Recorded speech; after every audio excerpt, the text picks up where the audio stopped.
चलिए तो हम अपने पॉइंट पर आते हैं।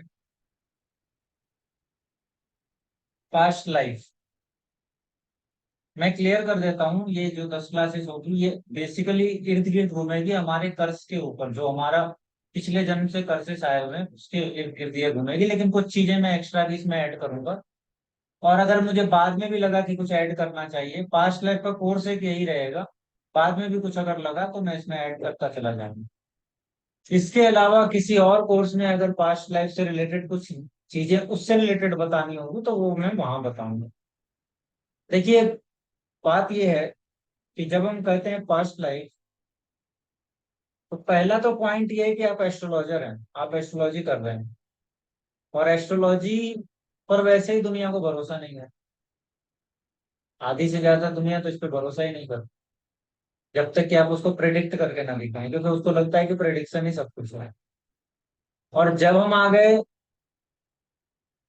इस लाइफ के बारे में जब बात करते हैं, तो इस लाइफ के बारे में जो भी बात किया जा रहा है वो भविष्य या भूत जो भी किया जाएगा वो किया जाएगा, आप वेरीफाई कर सकते हैं चीजें। लेकिन सपोज कीजिए कि कोई पास्ट लाइफ के बारे में बात कर रहा है, सबसे पहला क्वेश्चन उठता है कि मैं पास्ट लाइफ पर भरोसा ही क्यों करूं। दुनिया की बहुत सारी फिलोसफी है जो पास्ट लाइफ पर कोई भरोसा नहीं करती। और अगर आप थोड़ा बहुत माने तो विज्ञान भी भरोसा नहीं करता। विज्ञान ये बोलता है कि ऐसी कुछ चीज तो है कि पीछे से आती हुई कुछ यादें किसी किसी को याद आ जाती है, या कुछ होता है जहां पर लोग इस जीवन में भी पीछे की कई बातें करने लगते हैं। पर क्या है, क्या वो साइकोलॉजिकल कोई मैटर है, मेमोरी की कोई प्रॉब्लम है, कोई परसेप्शन है, वो है क्या, वो विज्ञान भी नहीं बात कर पाता इसमें पूरा पूरा, क्योंकि स्टडी चल रही है अभी। तो सबसे पहला तो पॉइंट ये है कि हम समझें कि पुनर्जन्म या पास्ट लाइफ की बात जब हम करेंगे तो पुनर्जन्म आएगा ना, तभी तो पास्ट लाइफ होगा ना, कि आपका जन्म फिर से होता है। इस बात को डिसाइड कर लें अगर, इस बात का पता चल जाए अगर, तब हमें पता चलेगा कि पास्ट जैसी कोई लाइफ थी हमारे पीछे, इस जीवन के भी कुछ था, तभी पता चलेगा ना। और सीधे तौर पे हमारी जो मेमोरी है जब जन्म लेते हैं वो बिल्कुल स्लेट खाली जैसे होता है, बिल्कुल ब्लैंक। जब आप लैपटॉप नया लेते हैं तो बिल्कुल ब्लैंक मिलता है, वैसा कोई ब्लैंक सिस्टम हमें मिलता है। इसको अगर छोड़ दिया जाए तो शायद वो माता पिता तक को भी नहीं पहचानेगा। उस टाइम तक अगर छोड़ दिया जाए किसी को नहीं पहचानेगा। समाज और हमारा एनवायरनमेंट धीरे धीरे हमारी कंडीशनिंग करता है, और हम चीजों को धीरे धीरे धीरे धीरे बुद्धि जो है ना वो एक्यूमुलेट करती जाती है, और फिर हम आगे बढ़ते चले जाते हैं।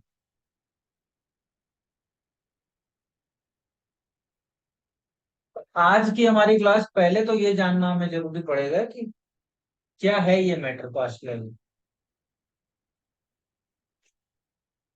और अगर आप किसी को बोलें कि तुम्हारे पास्ट लाइफ में तुमको ये कर्ज चलता हुआ आ रहा था,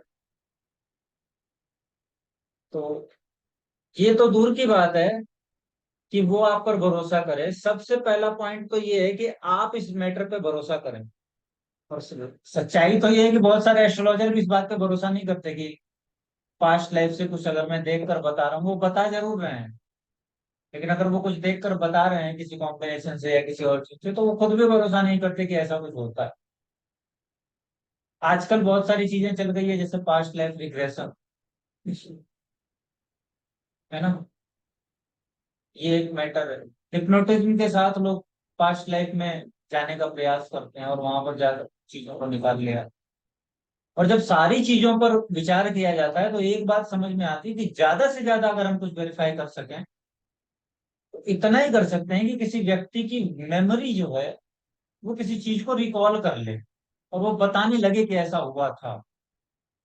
इतना ही हम कर सकते हैं, उसको बाहर निकाल के नहीं देखा जा सकता। और ये मैक्सिमम स्टेज है कुछ इस मैटर में, पास्ट लाइफ को मैटर में कर जाने के लिए। तो जब एस्ट्रोलॉजर को भरोसा नहीं होता तो एक तरीका है कि हम भरोसा दिलाने के लिए उसका उपयोग, हम उस तरीके का उपयोग अगर हम करें जो सब मान लेते हैं, जिसको हम कहते हैं साइंटिफिक तरीका। अगर साइंस और विज्ञान किसी थ्योरी को भी देता है अगर वो थ्योरी प्रूवन नहीं भी, आज तक बहुत सारे ऐसे सिद्धांत हैं जो प्रूफ ही नहीं हो सके वैज्ञानिकों के दिए हुए, लेकिन थ्योरी के रूप में वो भरोसेमंद है। इसी तरीके से लेकिन जब हम प्रैक्टिकलिटी में आते हैं, एक जब ज्योतिषी बताएगा व्यक्ति को, तो वो कहेगा कि मैं क्यों भरोसा करूं कि पास्ट लाइफ होता है। इसलिए क्योंकि बुद्ध का धर्म मानता है, इसलिए क्योंकि जैन का धर्म मानता है, इसलिए क्योंकि हिंदू का धर्म मानता है, मुसलमान तो नहीं मानता।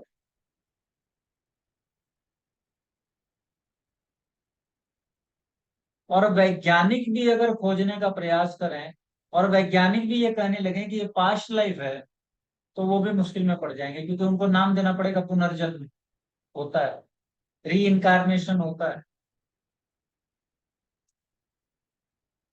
तो वो फिर मुश्किल में पड़ जाएंगे कि ये अंधविश्वास वाली बातें कर रहा है, हिंदू धर्म की बातें कर रहा है, और बाकी चीजें वो कर रहा है। तो जब इस मैटर में विज्ञान खोज करता है, तो वो इसे नाम देता है पैरासाइकोलॉजी। वो चीजें जो व्यक्ति के साइकोलॉजी के बियॉन्ड है, उस पर जब विज्ञान शोध करता है, तो उसको वो नाम देता है पैरासाइकोलॉजी। ये चीजें मैं आज आपसे बात करूंगा ताकि आप वैज्ञानिक ढंग से चीजों को पहले समझ लें, फिर हम आगे बढ़े। पैरासाइकोलॉजी क्या होती है, नाम से अगर हम पकड़ना चाहें तो हम ये समझ सकते हैं कि पैरासाइकोलॉजी एक स्टडी है जो पैरानॉर्मल फिनोमेना को स्टडी करती है। जो एक्सपीरियंस और इवेंट्स या किसी प्रकार की कोई मेमोरी एक्चुअल फिजिकल स्कोप के बाहर होती है, या साइंटिफिक अंडरस्टैंडिंग के बाहर हो जाती है। जैसे कोई घटना घट रही है और विज्ञान उसके कारण नहीं पता लगा पा रहा, तो वो ये कहता है कि ये हमें पता नहीं चल रहा है कि कैसे हो रहा है, लेकिन ये हो रहा है, यही तो कहता है ना वो जबरदस्ती कोई कारण नहीं छोड़ता है। तो ये जो खोज है ना, इसके बारे में वो ये कहते हैं कि कुछ तो होता है लेकिन पता नहीं है कि क्या होता है। इसको कहते हैं पैरासाइकोलॉजी। अब इस पैरासाइकोलॉजी में सबसे पहला जो पॉइंट है, देखिए पैरासाइकोलॉजी, साइकोलॉजी क्या है, साइकोलॉजी कैसे क्रिएट होती है। साइकोलॉजी में को हिंदी में क्या कहते हैं, मनोविज्ञान। और मन क्या है, मन क्या है, मन आपकी सूक्ष्म इंद्री है, जहां पर उसके ऊपर की 5 इंद्रियों से कलेक्ट किया हुआ सारा ज्ञान या सारी इंफॉर्मेशन सूक्ष्म रूप में पड़ी रहती है। और मन के भी कई तल हैं, ये कहा जाता है कि मन के कई तल हैं। तो मन में इतनी इंफॉर्मेशन एक्चुअली स्टोर की जा सकती है, जो इस जन्म ही नहीं कई जन्मों तक व्यक्ति के साथ रह जाए। क्योंकि वैज्ञानिक बुद्धि वाले लोग पूछेंगे कि आदमी जो था आज से 200 साल पहले, जो अभी जन्म लिया है, वो मर गया, उसकी मेमोरी उसके दिमाग में थी, न्यूरॉन्स में थी, उसको जला दिया गया, दबा दिया गया, या उसको डिस्ट्रॉय कर दिया गया कैसे भी। तो जब मेमोरी उसके फिजिकल ऑर्गन में थी, तो वो मेमोरी बाद में 2 साल बाद कहीं और कहाँ से आ गई, कहाँ ट्रेवल कर रही थी वो।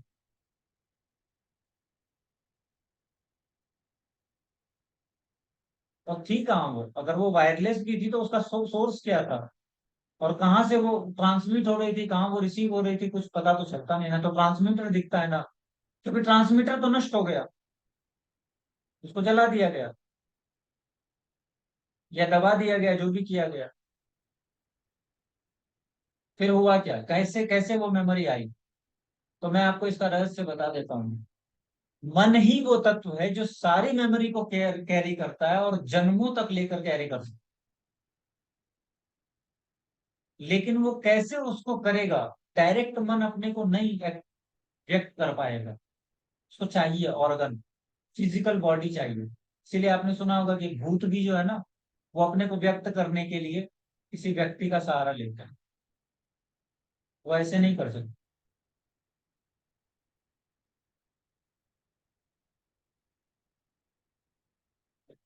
तो ऑर्गन चाहिए उसको, इंद्रियां चाहिए।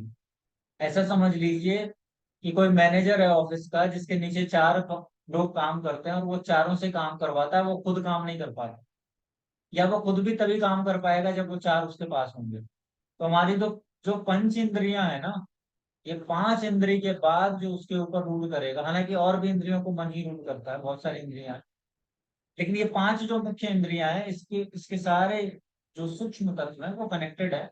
इसको फिजिकल है ना, आंखें हमारी इंद्रिय फिजिकल है, कान इंद्रिय फिजिकल है, स्वाद लेना फिजिकल है, टच करना फिजिकल है, लेकिन मन से भी ये सारी चीजें की जा सकती। आप जिन लोगों को देखते हैं ना, जिन्होंने अपनी क्षमताएं बहुत बढ़ा ली हो, वो किसी और चीज को नहीं बढ़ाते, वो अपने उस मन की शक्ति को ट्रांसफॉर्म करना शुरू कर देते। इसको आप अलग अलग नामों से जानते हैं, कोई कहता है कुंडलिनी, कोई कहता है चक्रों का जागृत होना। तो वो सब टूल है खाली। किसी दिन उन चक्रों पे भी बात करेंगे, जिसमें भी बहुत पूरी दुनिया में हड़कंप मचा होगा। तो वो सब टूल है खाली। तो वो जब काम करेगा तो उसको इंद्री चाहिए, और वो मन सूक्ष्म रूप में डिकोडेड फॉर्म में उसको कैरी करता है। जब नए ऑर्गन मिल जाएंगे व्यक्ति को, तो वो डिकोडेड फॉर्म कई बार डिकोडेड ही रह जाता है। कई बार क्यों डिकोडेड ही रहता है, लेकिन उसकी इंफॉर्मेशन मौजूद रहती है, आप उसको डिकोड नहीं कर सकते। लेकिन इस पूरी व्यवस्था जो पूरे ब्रह्मांड में चल रही है, सबके पास एक एक मन है, और उसके ऊपर उसको रूल करने वाला एक कलेक्टिव मन है। कलेक्टिव मन, कलेक्टिव माइंड बोला गया है इसे। हालांकि वो माइंड मन से बहुत अलग होता है, लेकिन शब्द नहीं है तो माइंड बोलते हैं। तो वो जो कलेक्टिव माइंड है ना, आप समझ लीजिए कि वही अपने आप में ट्रांसफॉर्म भी करता है, वही अपने आप में ट्रांसमिट भी करता है, और वही रिसीव भी करवाता है। वही बताता है कि कहाँ क्या ट्रांसमिट होगा और कहाँ क्या रिसीव होगा। अब वो भी डिकोडेड फॉर्म में, आप उस कलेक्टिव मन को भी नहीं खोज सकते। लेकिन सब खोजा जा सकता है उसी सूक्ष्म रूप में। तो विज्ञान क्या करता है, विज्ञान ये कहता है कि हम पांच सेंसेस को मानते हैं, हमारे पास मन जैसे सेंस की कोई वैल्यू नहीं है, क्योंकि हम उसको प्रूव नहीं कर पाते। चारवाक जैसा दर्शन होता है। चारवाक का जो दर्शन है, वो ये कहता है कि हम अनुमान को प्रमाण नहीं मानते, वैसे साइंस भी कहता है कि हम अनुमान को प्रमाण नहीं मानते।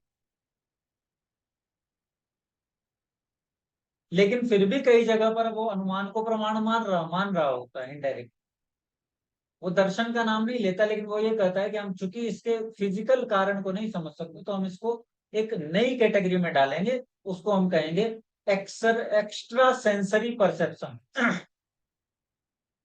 जिसमें व्यक्ति के सेंस तो काम नहीं कर रहे, लेकिन कुछ तो सेंस कर रहा है वो फिजिकली किसी बात को सेंस नहीं कर रहा, क्योंकि वो कर रहा है, हम नहीं कर पा रहे। वो किसी चीज को देख रहा है और हम नहीं देख पा रहे। इसका मतलब उसका डायमेंशन कुछ चेंज हो गया है, और वो एक्स्ट्रा सेंसरी परसेप्शन की कुछ थिंग्स को जागृत कर चुका है। अब वो ये भी कहता है विज्ञान की, ये कैसे हो रहा है ये तो हमें पता नहीं, लेकिन ये हो रहा है, ये हमने देखा है। ये एक्स्ट्रा सेंसरी परसेप्शन क्या है? मतलब व्यक्ति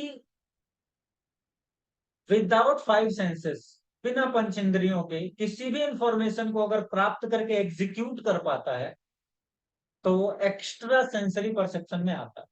जैसे किसी अंधे व्यक्ति को सब दिखने लग जाए, और दिखाई देता ही है। कई बार अंधा व्यक्ति आंख वालों से अच्छा देख लेता है। तो उसने अपनी उस इंद्री एक्स्ट्रा सेंसरी परसेप्शन को जागृत किया, और ये सब में है, कहीं ऐसा नहीं है कि इसमें कुछ किसी खास व्यक्ति में है। हाँ, किसी किसी में ये जाग जाता है, क्योंकि मन तो लेकर सब आए हैं, और मन में बहुत शक्ति है। योगियों ने कहा है कि मन की ही शक्ति ऐसी शक्ति है जो सब जगह पर हर चीज में काम कर रही है। इसीलिए उन्होंने एक फॉर्म बनाया एकाग्रता का। एक तो फॉर्म था ध्यान का, और एक फॉर्म था एकाग्रता का। ध्यान और एकाग्रता में फर्क है। तो एकाग्रता जो है, वो ये कहती है कि तुम मन की शक्ति से एकाग्रता का उपयोग करके कुछ भी कर सकते। कॉन्सेंट्रेशन, जो आजकल नहीं है किसी के पास, घट रहा है सबका। और सामाजिक जो जो समाज के विज्ञान को स्टडी करते हैं, वो ये बता रहे हैं ना कि हम लोगों में अब कंसंट्रेशन घट रहा है। टाइम स्पेन हम किसी चीज पर ज्यादा देर तक नहीं लगा सकते। तो ये एक्स्ट्रा सेंसरी परसेप्शन में कुछ चीजें आती है, जैसे टेलीपैथी। माइंड का माइंड से कम्युनिकेशन होता हुआ सा देखा गया, कई बार देखा गया कि किसी माइंड ने कुछ थॉट बनाया और दूसरे माइंड ने उसको पकड़ लिया। या आप ये कह सकते हैं कि कोई भी व्यक्ति कुछ कहना चाह रहा है और सामने वाला बिना कहे ही उस बात को जानता है। ये टेलीपैथी के रूप में ये चीज है, और ये उसी एक्स्ट्रा सेंसरी परसेप्शन में आता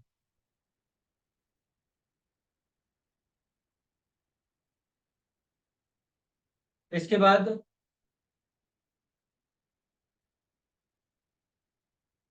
वो ये कहते हैं कि प्रीकॉग्निशन जैसी एक चीज होती है, जिसमें फ्यूचर इवेंट्स पहले ही व्यक्ति के साथ सामने आ जाते हैं, कभी सपने में, कभी किसी चीज को देखते हुए उनको ये आभास होता है कि ये होने वाला है। ये सब उसी एक्स्ट्रा सेंसरी परसेप्शन का मामला है। जब आध्यात्म इसको देखता है तो कहता है कि ये एक अपॉर्चुनिटी है, इसको बढ़ाओ। विज्ञान जब देखता है तो कहता है ये बीमारी है या फिर खतरा है ह्यूमैनिटी के लिए। अभी मैं आगे उस पर बात करूंगा।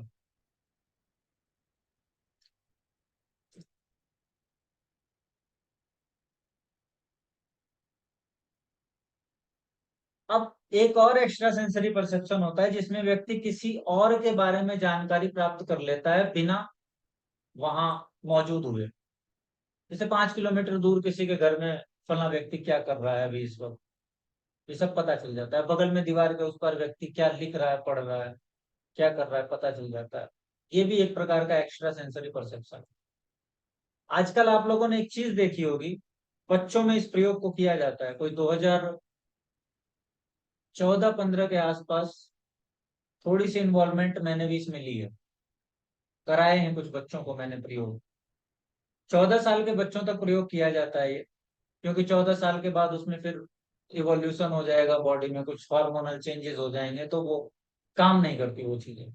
आपने देखा होगा कि बच्चे ऐसे होते हैं कुछ जो आंखों में पट्टी बांध लेते हैं, फिर उनको कलर्स दिखाओ वो उनको दिखाई देता है, किताबें दो वो उनको पढ़ने लगते हैं। ये क्या है? ये एक्स्ट्रा सेंसरी परसेप्शन है। लेकिन चूंकि ये बिजनेस जब बना, इंस्टीट्यूट के माध्यम से जब ये बिजनेस बना, तो इसको बताया गया कि ये मिड ब्रेन एक्टिवेशन है। असल में उसकी पूरी प्रक्रिया यही है कि हम दो दिमाग जो हमारे पास हैं, लेफ्ट और राइट, उस दोनों के बीच एक समन्वय स्थापित करेंगे, और स्थापित करने से बीच की कोई ऊर्जा जागृत हो जाएगी। उसको उन्होंने कहा मिड ब्रेन एक्टिवेशन जैसे। लेकिन मिड में कोई ब्रेन होता नहीं है एक्चुअली। और बहुत आप बुद्धिमान है तो आप ये कहेंगे कि सर मिड में तो वो होता है ना प्यूटिटरी ग्लैंड, हो सकता है वो जाग जाए। तो मैं ये कहूंगा वो जागा हुआ ही है, उसको जगाने की कोई जरूरत नहीं। आपकी प्रैक्टिस से कुछ चीजें बैलेंस में आ जाती है और आपको स्कोप मिल जाता है। जैसे किसी को इंग्लिश नहीं आती है तो वो अंग्रेजी चलने वाले देशों में जाकर बातें नहीं कर सकता, लेकिन जैसे ही सीख लेगा तो स्कोप मिल जाएगा उसको, अब वो अंग्रेजी में बातें कर सकता है विदेशों में जाओ। तो व्यक्ति की ऊर्जा को स्कोप मिल जाता है। अभी इसका दायरा इतना था, बाद में और बढ़ गया। वही बच्चों के साथ भी होता है, कुछ प्रयोग कराएंगे वो जाग जाएगा, फिर पट्टी बंधाइए उसको, मोटरसाइकिल साइकिल चलवा दीजिए। स्टार्टिंग में वो रंग को सेंस करते हैं, और जब वो स्टार्टिंग में सेंस करेंगे ना तो बड़ी बेचैनी से वो कभी सिर में सटाएंगे, कभी कान में लगाएंगे। मतलब इन्हीं इंद्रियों का वो उपयोग करते हैं इनडायरेक्टली उस चीज के लिए। जैसे कान में सटा के भी वो रंग देख पा रहे हैं। कुछ लोग सूंघने लगते हैं, वो हर व्यक्ति का अलग होता है, हर बच्चे का अलग होता है। वो जोर से सूंघेगा और बताएगा कि ये रेड कलर है। मतलब वो जो 5 इंद्रिय है ना, उसमें से किसी एक इंद्रिय का वो उपयोग करेगा उसके लिए। आपने वो एक फिल्म देखी होगी, नाम तो पता नहीं है मुझे, जंजीर फिल्म थी या नहीं, जंजीर में वो अजय देवगन आंख में पट्टी बांध कर लड़ाई करता। बहुत पुरानी फिल्म। जिगर। जीगर, हाँ। ये वही चीज है ये। इसकी प्रैक्टिस की जा सकती है, योगियों ने इसकी बहुत प्रैक्टिस की है। लेकिन अगर ये एक्सीडेंटली किसी में जागृत हो जाए तो कहते हैं वैज्ञानिक कि हमें एक्स्ट्रा सेंसरी परसेप्शन का पता चलता है। तो साइकोलॉजिस्ट जो है, पैरासाइकोलॉजिस्ट जो है, वो इन सब चीजों पर स्टडी करते हैं इसी में पास्ट लाइफ को रिमेम्बर याद करने वाले कुछ लोग ऐसे हैं जो क्लेम करते हैं कि मुझे पुराना जन्म याद है, उन पर यही पैरासाइकोलॉजी वाले स्टडी करते हैं। अब इस पैरासाइकोलॉजी में और क्या क्या आता है, एक तो एक्स्ट्रा सेंसरी परसेप्शन आ गया। इसके अलावा कुछ लोग ऐसे होते हैं जो अपनी डेथ को या दूसरे की डेथ को होने से पहले ही भांप लेते हैं, समझ लेते हैं कि इस व्यक्ति का अब अंत आ गया। वो कुछ और नहीं समझ पाते, लेकिन सिर्फ डेथ समझेंगे। कुछ लोग ऐसे होते हैं जो रास्ते पे चल रहे हैं और अचानक से उनको सेंस आएगा कि अभी यहीं एक एक्सीडेंट होगा, और तुरंत 10 सेकंड बाद वहीं हो जाता है।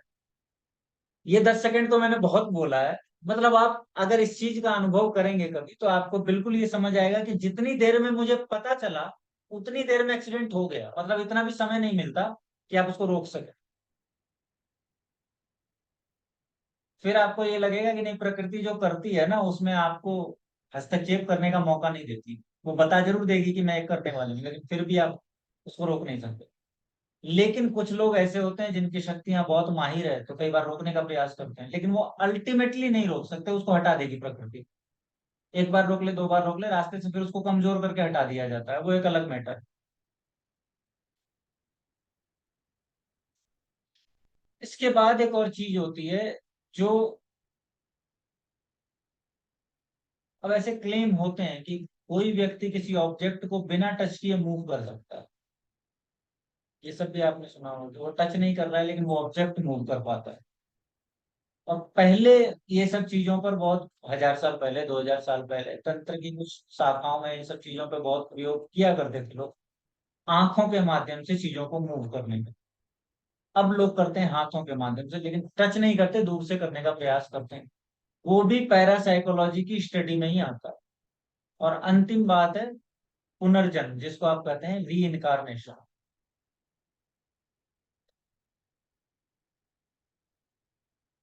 और एक पॉइंट, कुछ ऐसे लोग होते हैं जिनको भूत दिखाई देते हैं, भूत का एहसास होता है। तो ये सब पैरासाइकोलॉजी में आएगा, और ये पैरासाइकोलॉजी को स्टडी करने वाले जो वैज्ञानिक होंगे वही पास्ट लाइफ को स्टडी करेंगे।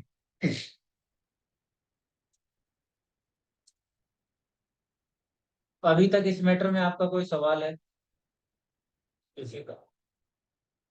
खास करके जो बेसिक्स है, बेसिक में मैं चीजों को ज्यादा एलोबरेट नहीं करूंगा, नहीं तो फिर हम भटक जाएंगे अपने मुद्दे से। इस पर बात तो बहुत की जा सकती। तो अब मैं आपको एक उदाहरण के तौर पे कुछ चीजें बताऊंगा, उसके बाद हम आगे बढ़ेंगे। वैसे तो पूरी दुनिया में इस पैरासाइकोलॉजी या मनोविज्ञान पे बहुत काम हुआ है, लेकिन भारत में भी कुछ काम हुआ है आज से कुछ 50-60 वर्ष पहले।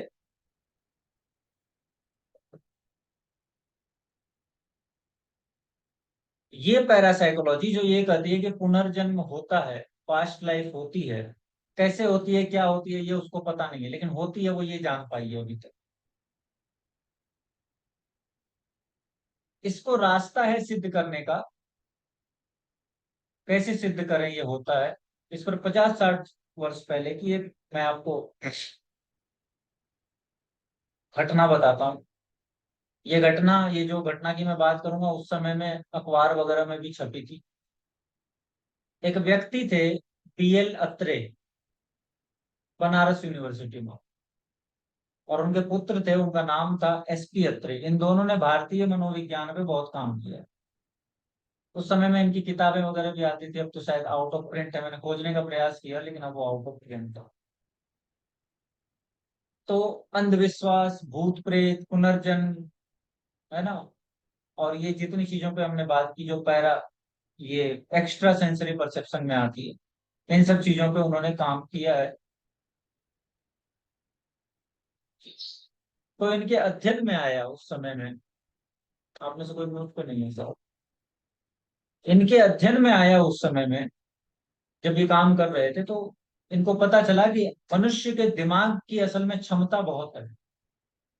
इसीलिए हम कहते हैं ना कि आदमी अपने दिमाग का कोई 5% यूज कर पाता है, 4.5-5, उससे ज्यादा यूज नहीं कर पाता।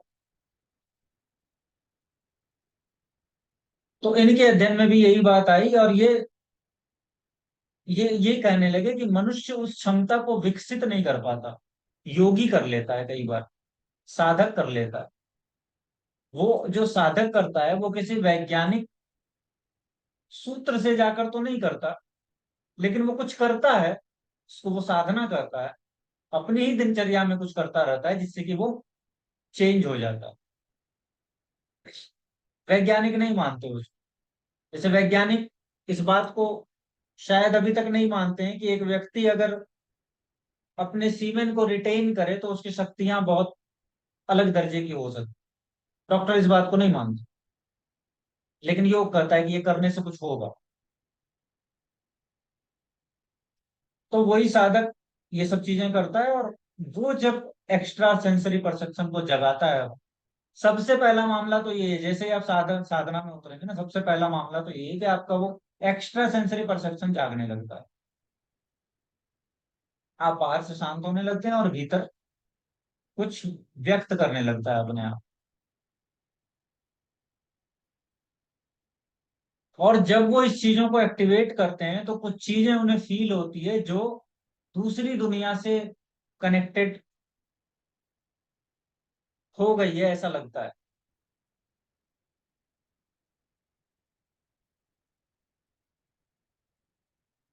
उनको वो आंखों से नहीं दिख रहा, उनको वो कानों से नहीं सुन रहा, उनको वो इंद्रियों से नहीं आभास आ रहा उनका, लेकिन फिर भी वो उसको आभास करते हैं कि वो है, एग्जिस्टेंस फील होती है कि वो है।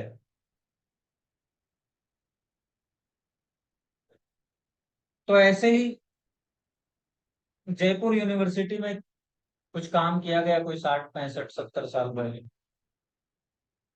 वहां पर चेयरमैन थे उस समय में डॉक्टर बैनर्जी, जयपुर यूनिवर्सिटी में। और ये भी उन्हीं सब चीजों पे काम करते थे। कुरुक्षेत्र में एक संस्था थी, संस्था नहीं, कॉलेज यूनिवर्सिटी का ही पार्ट था, वो भी इस पर काम करता था।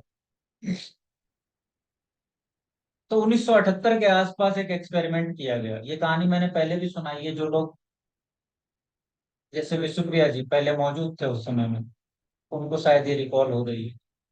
1978 में ये प्रयोग किया गया, ये एक्सपेरिमेंट किया गया। एक व्यक्ति को उन लोगों ने, एक व्यक्ति के कांटेक्ट में आ गए वो लोग, जो दीवार के पार चीजों को देख सकता था, मतलब बिना मौजूद हुए चीजों को कहीं भी वो देख सकता था और पता लगा सकता था कि क्या हुआ है। वो कोई साइंटिफिक व्यक्ति नहीं था, तर्कवादी व्यक्ति नहीं था, लेकिन साधक था। साधना से, पूजा पाठ से अपने को इस स्थान पर पहुंचाया था कि वो कर सकता था। तो अच्छा, उस व्यक्ति का दायरा कितना था? कोई 2 4 5 हाथ नहीं, या 2 4 10 मीटर नहीं, 10 किलोमीटर का दायरा बना लिया था उसने। 10 किलोमीटर तक, 10 किलोमीटर तक उसको बताया जाए कि फलाने के बारे में बताओ, तो वो वहां तक बिल्कुल एग्जैक्ट उसी टाइम में, रियल टाइम में, जैसे आपको पता चलता है आजकल, वो बिना किसी इंस्ट्रूमेंट के बता सकता है। 60 70 साल पहले की बात। तो उस पर एक प्रयोग किया गया।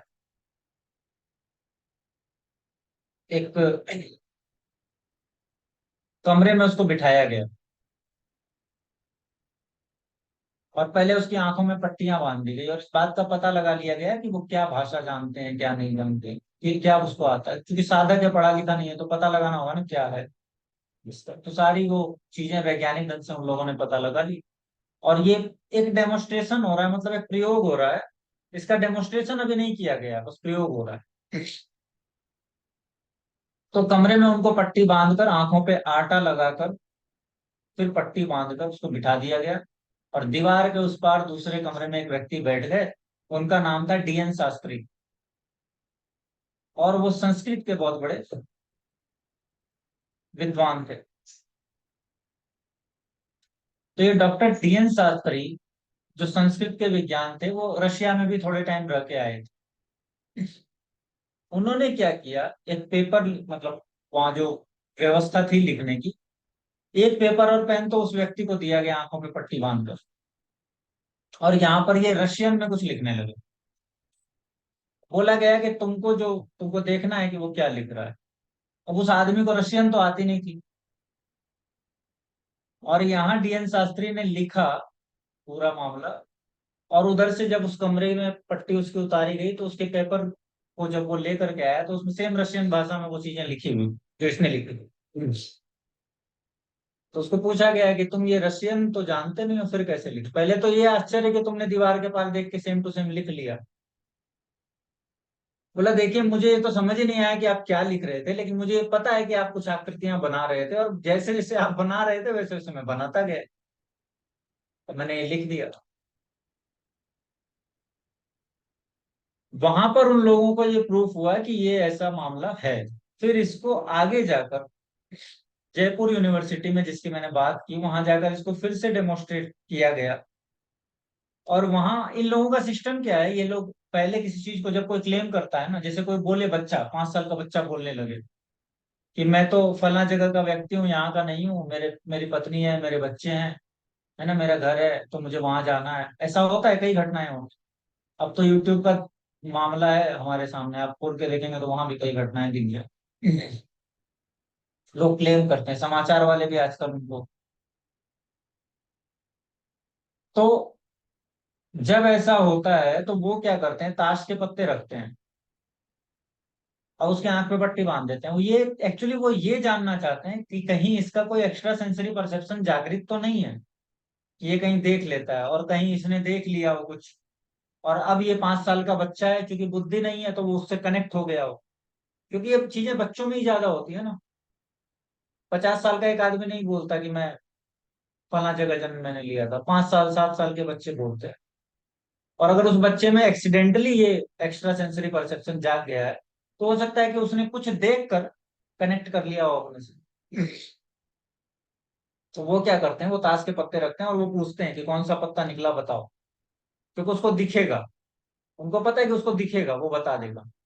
जब वो नहीं बता पाता तब वो इस बात को निश्चित कर लेते हैं कि जरूर इसको कुछ ना कुछ याद आ रहा है, कुछ इसकी मेमोरी में आ रहा है।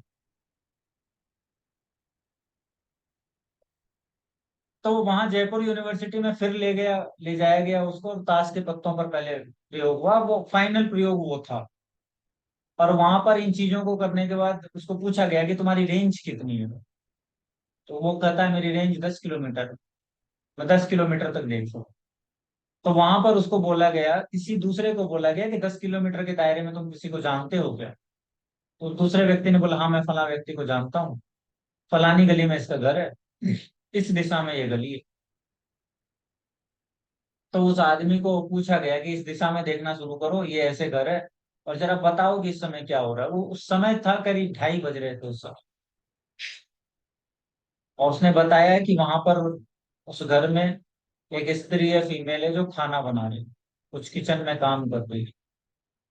उसने इस रंग के कपड़े पहने हैं, वहां पर एक घड़ी है, इस प्रकार से टेबल रखी हुई है, वहां पर कोई आदमी नहीं है, ये सारी बातें बताई गई। और एक आदमी जब जा करके उसी समय देखता है वहां पर, तो वो भी जो इन्फॉर्मेशन कलेक्ट करके लाया कि ये हो रहा है, वो दोनों सेम निकली थी। क्योंकि 70 साल पहले की बात है, तुरंत मोबाइल से फोन करके तो पूछ नहीं सकते। यहाँ ये बता रहा है, और उधर एक आदमी को भेज दिया गया कि वहां जो भी हो रहा है तुम भी पेपर पे लिख के ले आओ, दोनों बातें मिल जाएगी, दोनों बातें मिल जाती। तब हालांकि वो लोग थोड़ा हैरान भी होते हैं, क्योंकि वो लोग ऐसे कुछ घटनाएं ऐसी देख चुके थे, तो वो ये कहने लगे कि इसको बंद करने का कोई उपाय बताओ, कि लैब में हम कुछ ऐसा कर सकें प्रयोग कि इसको बंद कर सकें। नहीं तो ये चीजें तो खतरनाक है सोसाइटी के लिए, लेकिन इसको बंद नहीं किया जा सकता। और कई बार ऐसा होता है कि कुछ लोगों में किसी एक्सीडेंटली ये चीजें जागृत हो जाती है। आपने महाभारत की कहानी तो आप सबको पता है, जहाँ संजय को पता होता था कि युद्ध में क्या होगा। वो वैज्ञानिकों की दृष्टि में एक्स्ट्रा सेंसरी परसेप्शन है, दिव्य दृष्टि नहीं है। आपकी नजरों में दिव्य दृष्टि।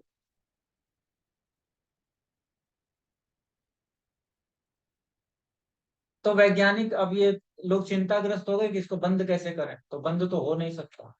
फिर एक घटना और होती है। वो जो घटना होती है वो घटना दिल्ली के आसपास घटती है।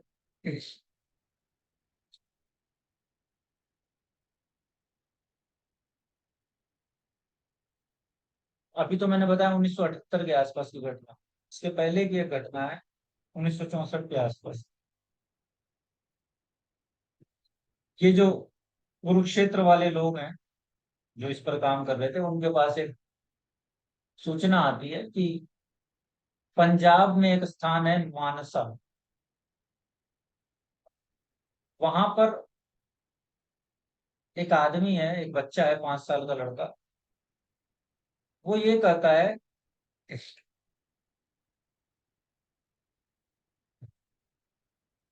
कि मैं यहाँ का नहीं हूँ,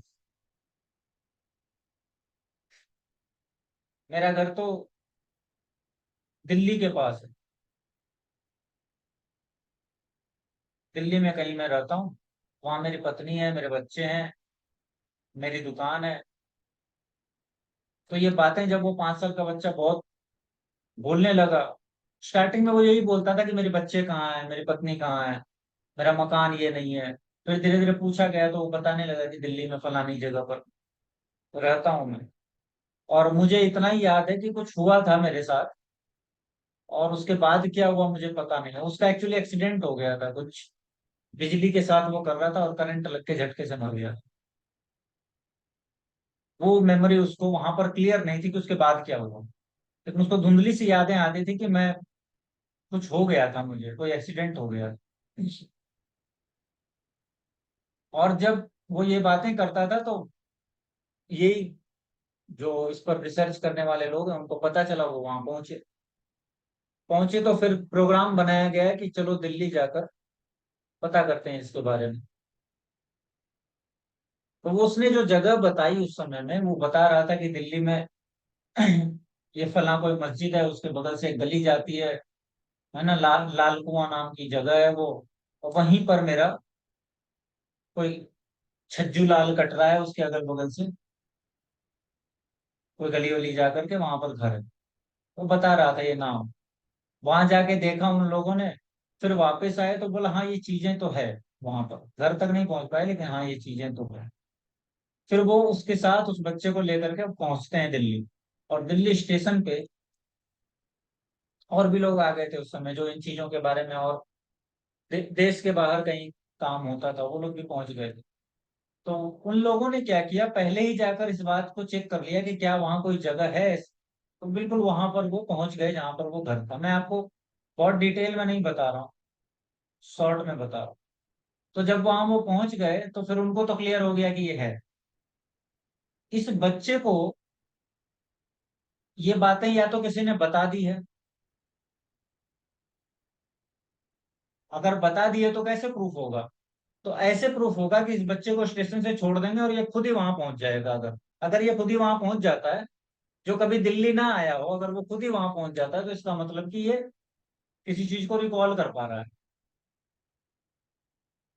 उसको बिठा दिया गया, जो भी वाहन वहां मौजूद था, और वो एकदम बिल्कुल वहां उस जगह पर पहुंचता था। और जो गली थी वो, जहाँ के बाद वो मकान मंदिर सब, वो पता था एक मंदिर है वहां घर के पास। तो वो जो मंदिर मंदिर की जगह थी वो उसको मिल ही नहीं पाती थी। वो वहां से लौट कर फिर वहीं स्टेशन, फिर दोबारा प्रयास किया गया, फिर वो वहीं जाए और वहीं से वापस। 3 4 बार ऐसा हुआ। और वो उसको पूछा जाए तो वो ये कहता है कि नहीं वहां तक तो मैं जा पाता हूँ, उसके आगे मुझे कुछ समझ नहीं आ रहा, वहां पर जगह बदली हुई सी है कुछ, अंधेरी सी जगह थी वहां, वो है नहीं अब। तो फिर ये लोग सब साथ में जाते हैं। और वहां जाकर जब पता किया जाता है तो कुछ लोग बताते हैं कि हाँ यहाँ पर एक अंधेरी सी जगह थी, एक दीवार थी जिसको तोड़ करके अब हटा दिया गया है तो रोशनी हो गई है। तो वो कहते हैं हाँ यही जगह है इसका मतलब। तो उस गली में उसको घुसाया गया, और घुसते ही वो मंदिर के पुजारी जी को देख करके जाकर उसकी बाहें पकड़ लेता है कि बताओ मेरे पिताजी कहाँ हैं।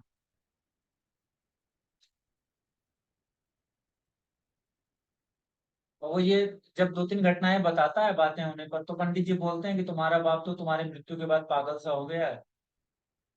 तो अब क्या है, यहाँ पर एक खतरा है कि पंडित जी ने अगर सारी बातें बता दी तो हम और नहीं पता लगा पाएंगे कि वो क्या क्या रिकॉल कर रहा है। तो उनको ज्यादा बताने नहीं दिया गया, और फिर उसको ले जाया गया घर। घर ले जाया गया तो वो अपनी पत्नी को पहचाना, अपने बच्चों को पहचाना, सबको पहचाना, पिता को पहचाना, सबको मिला। तो वहां ये क्लियर हो गया कि ये चीजें है। और भी एक दो घटनाएं हैं, लेकिन मुझे लगता है कि अगर मैं ज्यादा कहानियां सुनाऊंगा तो आप बोर हो जाएंगे। लेकिन बिल्कुल इसी तरीके से पता लगा सकते हैं, लगाया जा सकता है, लोगों को पता लग जाता है कि ये ऐसे हुआ। और वो बताते हैं फिर कि उसको करंट लगा था और करंट लगने के बाद उसकी डेथ हो गई तुरंत। अब मैं आपको एक क्लू और देता हूँ। प्रकृति का एक नियम है। हम ये कहते हैं ना, आपने सुना होगा कि जो लोग अतृप्त मर जाते हैं, एक्सीडेंट से मर गए, कम उम्र में मर गए, आधी उम्र में मौत हो गई, बीमार हुए बिना मर गए, जो जिन्होंने अपनी यात्रा पूरी नहीं की वो भूत बन जाते हैं, या उनका पुनर्जन्म बहुत जल्दी हो जाता है उसी यादों के साथ। क्यों हो जाता है? असल में होता क्या है कि जब मेमोरी का जो हमारा सिस्टम है उसको झटके से तोड़ दिया जाएगा। जैसे कोई व्यक्ति बीमार हुआ और 6-8 महीने, 5 साल, 10 साल बीमारी में गुजार दिए, फिर मरा। 8 महीने बिता दिए, 2 साल बिता दिए, फिर मरा।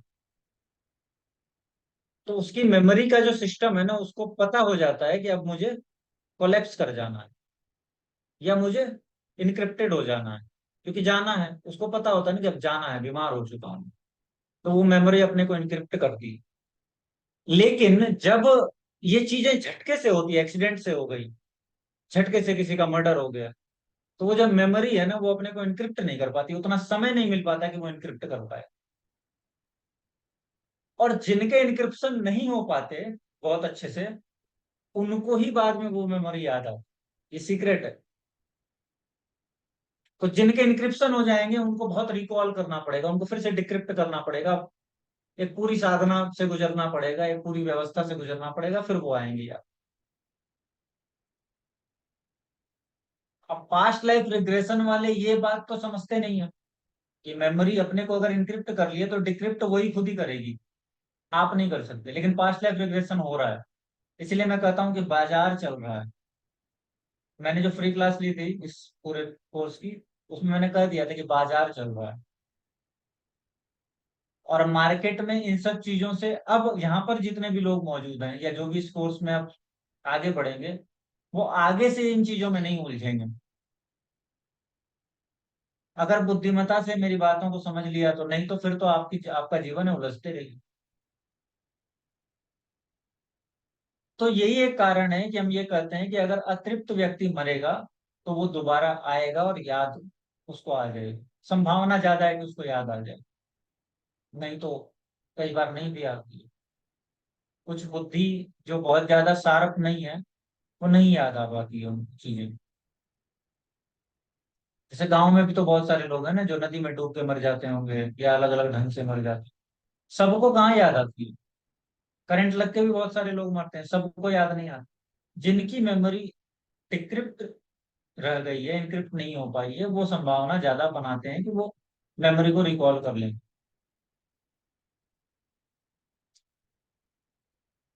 उसमें से भी कुछ प्रतिशत ही हैं, सबकी नहीं होती। कुछ प्रतिशत ऐसे हैं जिनकी हो जाती है।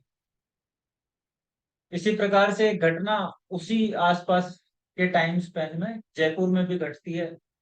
जयपुर में भी लोग बोलते हैं, मतलब गांधीनगर जहां पर अभी है, वहां पर गांव वगैरह थे कुछ पुराने। और वहीं पर कोई लड़का बताता है कि मेरा गांव है ना, मेरा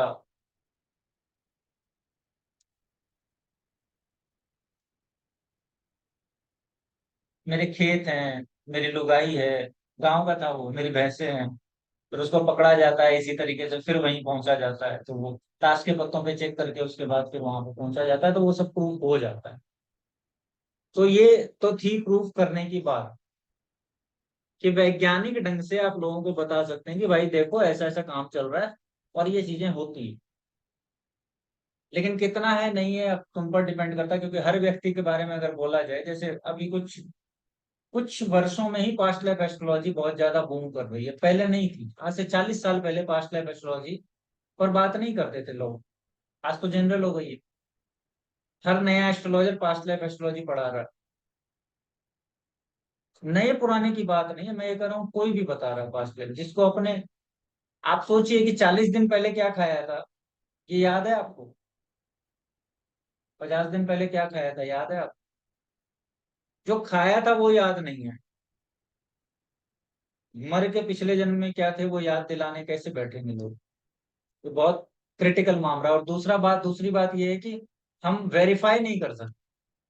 अगर किसी दुखी व्यक्ति को कह दिया जाए कि तुम्हारा दुख इसलिए है क्योंकि तुमने पिछले जन्म में एक बिल्ली को मारा था,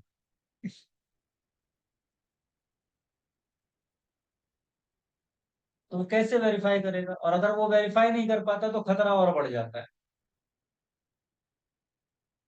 तो वेरीफाई करने का एक ही तरीका है, इस समय में मिलने वाले रिजल्ट्स। और जब रिजल्ट मिलेंगे तो एक दो पॉइंट है जो समझने के लिए बहुत आवश्यक है, जिसमें से एक पॉइंट ये है कि जब भी पास्ट लाइफ से रिलेटेड कोई चीज होगी तो वो अपने उसी पुराने पैटर्न को दोहराएगी। जैसे अगर पिछले जन्म में किसी ने बिल्ली को मारा तो किसी कारण से मारा होगा ना, या तो गुस्से में मार दिया या गलती से मार दिया। तो अब इस जन्म में उसका असर दिखने लगेगा। क्या असर दिख सकता है? ये दिख सकता है कि वो बिल्ली से डरता हो, बिल्ली की आवाजें उसको कुछ इरिटेट करती है, मतलब उसका कोई सिग्निफिकेंट संबंध हो जाएगा उस बिल्ली से।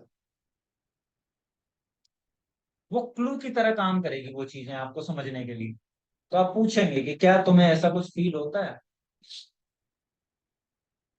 पत्नी का अगर कर्ज है या पति का कर्ज है या भाई का कर्ज है किसी को, तो उसको उसी भाई से, उसी पत्नी से जो अभी इस जन्म में है, कुछ सिग्निफिकेंट अनुभव होंगे। कैसे अनुभव? सपोज कीजिए कि किसी को कर्ज है पिछले जन्म से स्पाउस का, और इस जन्म में उसका स्पाउस बहुत प्रॉब्लमेटिक है, प्रॉब्लम करता है। तो वो ये बताएगा कि मुझे ऐसा फील होता है कि ये किसी जन्म का कोई चक्कर है, क्योंकि इसके आने से पहले तो सब ठीक था।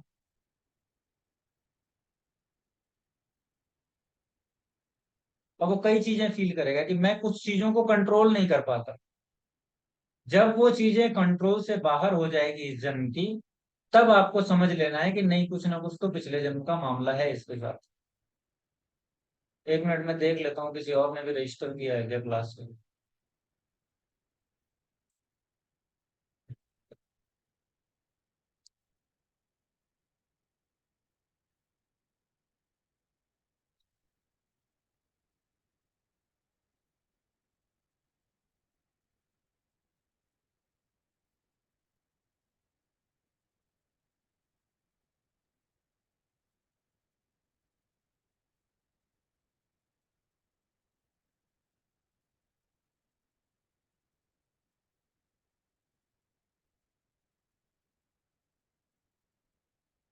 ठीक है, तो सिम्टम्स को आपको पकड़ना है। उस व्यक्ति के एक उसी पार्ट में लाइफ के बहुत ज्यादा गांठें बंधी हुई से आपको फील हो। अब आते हैं आज के, जो हमारा आज जो हमें पढ़ना है वो क्या है? वो ये पढ़ना है कि बहुत बेसिक से जब हम स्टार्ट करेंगे तो ये समझ आएगा हमें कि अब सवाल उठता है ना कुछ लोगों को कि सर ये फला लग्न हमें क्यों मिला? आजकल तो लोग लग्न क्यों मिला इसका भी पास्ट लाइफ कनेक्शन बता रहे हैं, जबकि मैं ये कहता हूँ कि आपकी पूरी जो कुंडली है वो सारी की सारी पास्ट लाइफ की कुंडली है, इस लाइफ की कुंडली है ही नहीं।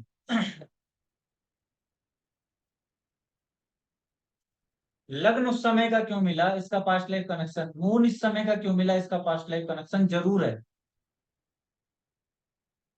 लेकिन वैसे नहीं है जैसे हम पकड़ रहे हैं। जैसे मैं कहता था 40 साल पहले किसी की पास्ट लाइफ पर कोई ध्यान नहीं था। आपको क्या लगता है 40 साल पहले लोग मूर्ख थे? हमारे ऋषियों ने जो क्लासिकल बुक्स लिखी उसमें पास्ट लाइफ पर कोई बात नहीं की गई। क्या उनको कम आंका जा सकता है क्या बुद्धि में? आज ही इतना पास्ट लाइफ का खेल क्यों चल रहा है? क्योंकि अब हमारे पास कुछ है ही नहीं बेचने को। बेच लिया जितना बेचना था। तमाशा दिखाने वाले के पास जितने जितनी चीजें थी उस सब का तमाशा दिखा चुका हो, तो अब नई चीज का तमाशा दिखाएगा।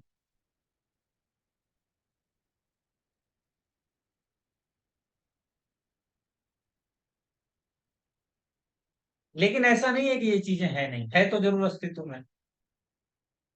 और आज से 500 साल पहले, 1000 साल पहले, 5000 साल पहले भी ये चीजें थी।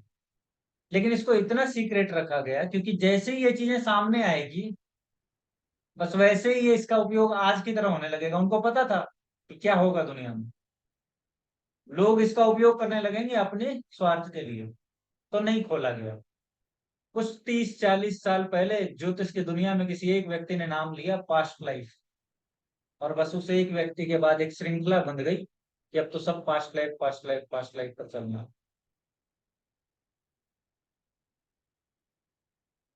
एक ने नाम लिया या दो ने लिया, किसी ग्रुप ने लिया, लेकिन हुआ ऐसे ही।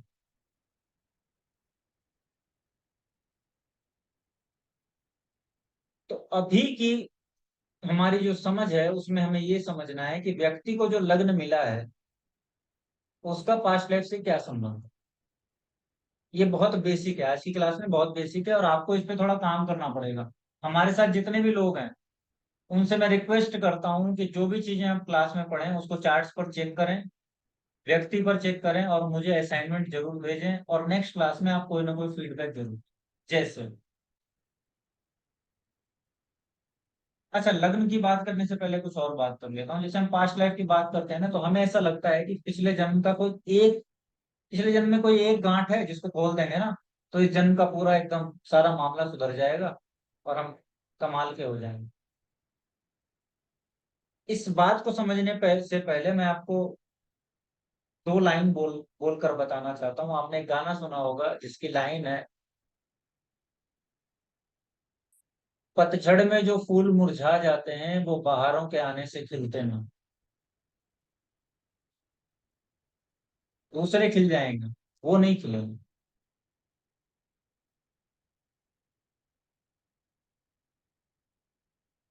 इसका मतलब ये है कि पिछले जन्म में आपने कुछ कर भी दिया है, और इस जन्म में आप उसका सुधार भी करेंगे, तो एग्जैक्ट नहीं हो पाएगा कुछ भी, क्योंकि जो किया गया था वो किसी और के साथ था। सुधार के रूप में आप किसी और एंटिटी के साथ करेंगे। तो एग्जैक्ट तो सारी गांठें कभी नहीं खुल पाएगी, जबकि एक गांठ है तो वो भी पूरी नहीं खुल पाएगी, लेकिन उसके प्रायश्चित के रूप में हमारे ऋषियों ने बोला है कि तुम ये चीजें कर सकते हो, उससे चीजें धीरे धीरे सुधर जाएगी। ऐसा नहीं कि आज किया और कल सुधर गए, ऐसा नहीं। और दूसरा ये है कि एक जन्म में आदमी इतनी चीजों को छेड़ता है, इतनी चीजों को छेड़ता है कि कब कहाँ कौन से कर्ज को लिया उसने, और कब कहाँ कौन से कर्ज और श्राप को दिया उसने, या उसका कर्ज चुकाया, ये कहना ही मुश्किल हो जाता है। तो जब कोई स्पेसिफिक क्वेश्चन पूछे ना कि मेरा जन्म क्यों हुआ है, पास्ट लाइफ का ऐसा कौन सा कर्म था जिसके कारण मैं इस बंधन में पड़ गया हूँ या इस तकलीफ को पा रहा हूँ, ये सवाल ही गलत। आप अगर अदालत में बैठे रहे, अब मुझे एक बात बताइए कि अदालत में अगर किसी चोर की या मर्डरर की सुनवाई की जाए, और उसने 5 मर्डर किए हैं, और अगर जज एक मर्डर के लिए 20 साल निर्धारित करता है जेल के, तो 5 मर्डर के क्या वो उसको 100 साल की जेल देगा? देता है कभी? नहीं देता ना। वो कहता है तुमने 5 मर्डर किए, 20 साल की जेल है तुम्हारी, 20 साल जेल में काट।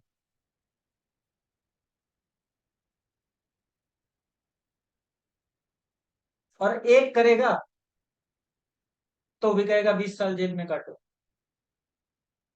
जनरली तो ऐसा ही होगा ना। हम जोड़ के सारी बातों का नहीं बता सकते, उसको नहीं देंगे सजा। प्रकृति भी वैसे ही करती है।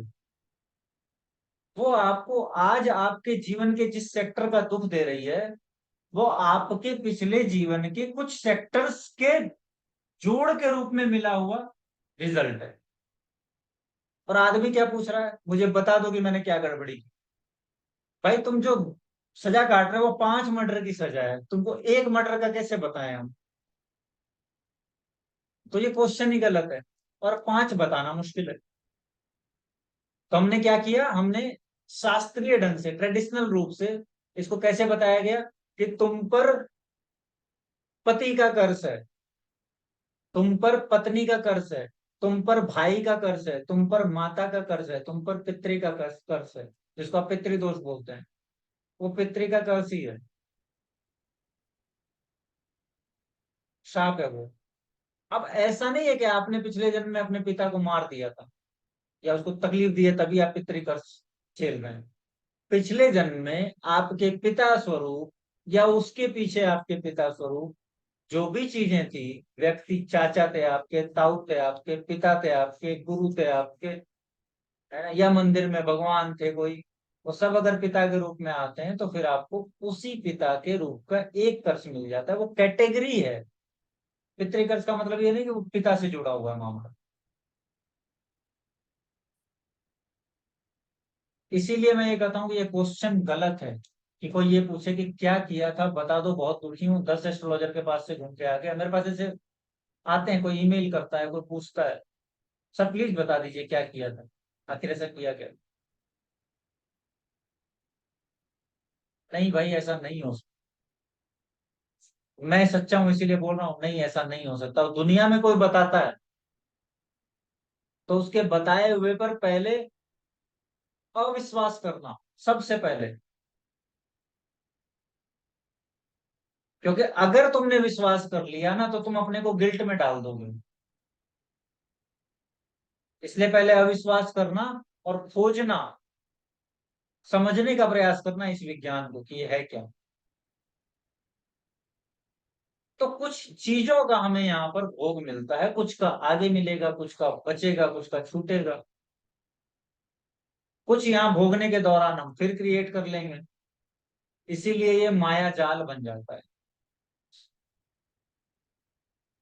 और अगर इतना आसान होता है कि ज्योतिष को आपने देखा, ज्योतिषी को कुंडली दिखाई और उसने बता दिया कि ये कर्म के कारण तुमको हो रहा है और तुम बस फटाक से इस कर्म को खत्म करो, अपना जो पेमेंट करना है, कर्ज उतारना है करके खत्म करो, और तुम्हारा, अगर ऐसा होता तो हम तो मोक्ष पाने में 2 जन्म लेते। वो एस्ट्रोलॉजर का खुद मोक्ष हो गया होता अभी तक, हो गया होता कि नहीं। तो पहले अपने कर्जे सारे चुका लेता ना वो।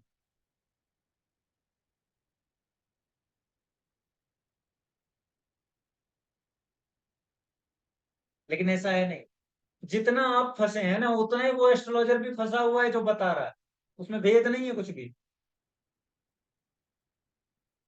वो अपनी फांस से फंसा है और आप अपनी फांस से फंसे हैं। और इसका मतलब ये भी नहीं है कि अगर वो फंसा है तो आपको निकाल नहीं सकता, ये भी नहीं।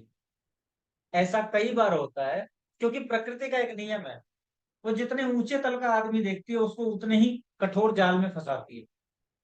तो अगर कोई ऊंचे तल का आदमी है और नीचे तल का उसको कोई जाल दिख रहा है तो वो उसको निकाल सकता है। अब उसको निकालने के लिए कोई उसके ऊपर वाला चाहिए। तो ये खेल है एक्चुअली लेवल्स लेवल्स का। तो ये भी नहीं कहना है कि अगर किसी को अपने नहीं पूरे हो रहे, अगर अपना पेट नहीं भर रहा तो वो आपका पेट नहीं भर सकता, ये भी विश्वास नहीं करना है। बिल्कुल ऐसा हो सकता है कि किसी को सिगरेट की आदत है लेकिन वो आपकी सिगरेट छुड़ाने का बड़ा प्रयास कर रहा है, ये ऐसा हो सकता है। तो पूरी तरह से भरोसा भी नहीं करना और पूरी तरफ से नकार भी नहीं देना।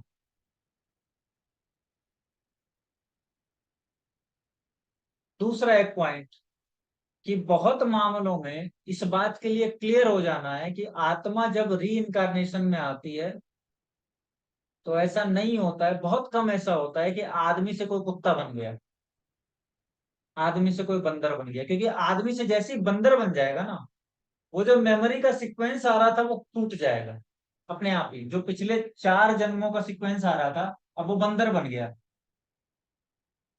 अब अगले जन्म में आदमी बनेगा तो बीच में बंदर की मेमोरी घुस जाएगी ना, कर्मों के सीक्वेंस में। तो प्रकृति ऐसा करती नहीं है जनरली, ये तभी करती है जब बहुत निकृष्ट आत्मा है। फिर वो बंदर से फिर अलग उसकी उसका रूट बनेगा, फिर वो फिर से आएगा। तो वो जल्दी नहीं करती है प्रकृति। इवन की प्रकृति तो पुरुष को भी स्त्री नहीं बनाती जल्दी। कई मामलों में ऐसा हो सकता है कि अगर आज कोई पुरुष है तो पिछले 2 3 4 जन्मों से वो पुरुष पुरुष ही रहा हो। अगर आज कोई स्त्री है तो पिछले 2 3 4 जन्मों से वो स्त्री ही रहा है। वो स्त्रियां जिनमें स्त्री का तत्व बहुत ज्यादा है, वो पिछले कुछ जन्मों से स्त्री हो सकती है। लेकिन जो अभी अभी स्त्री बनी है, उसी के साथ ये गड़बड़ियां हो जाती है कि वो किन्नर के रूप में या स्त्री में भी पुरुष के तत्व के रूप में पैदा होगा।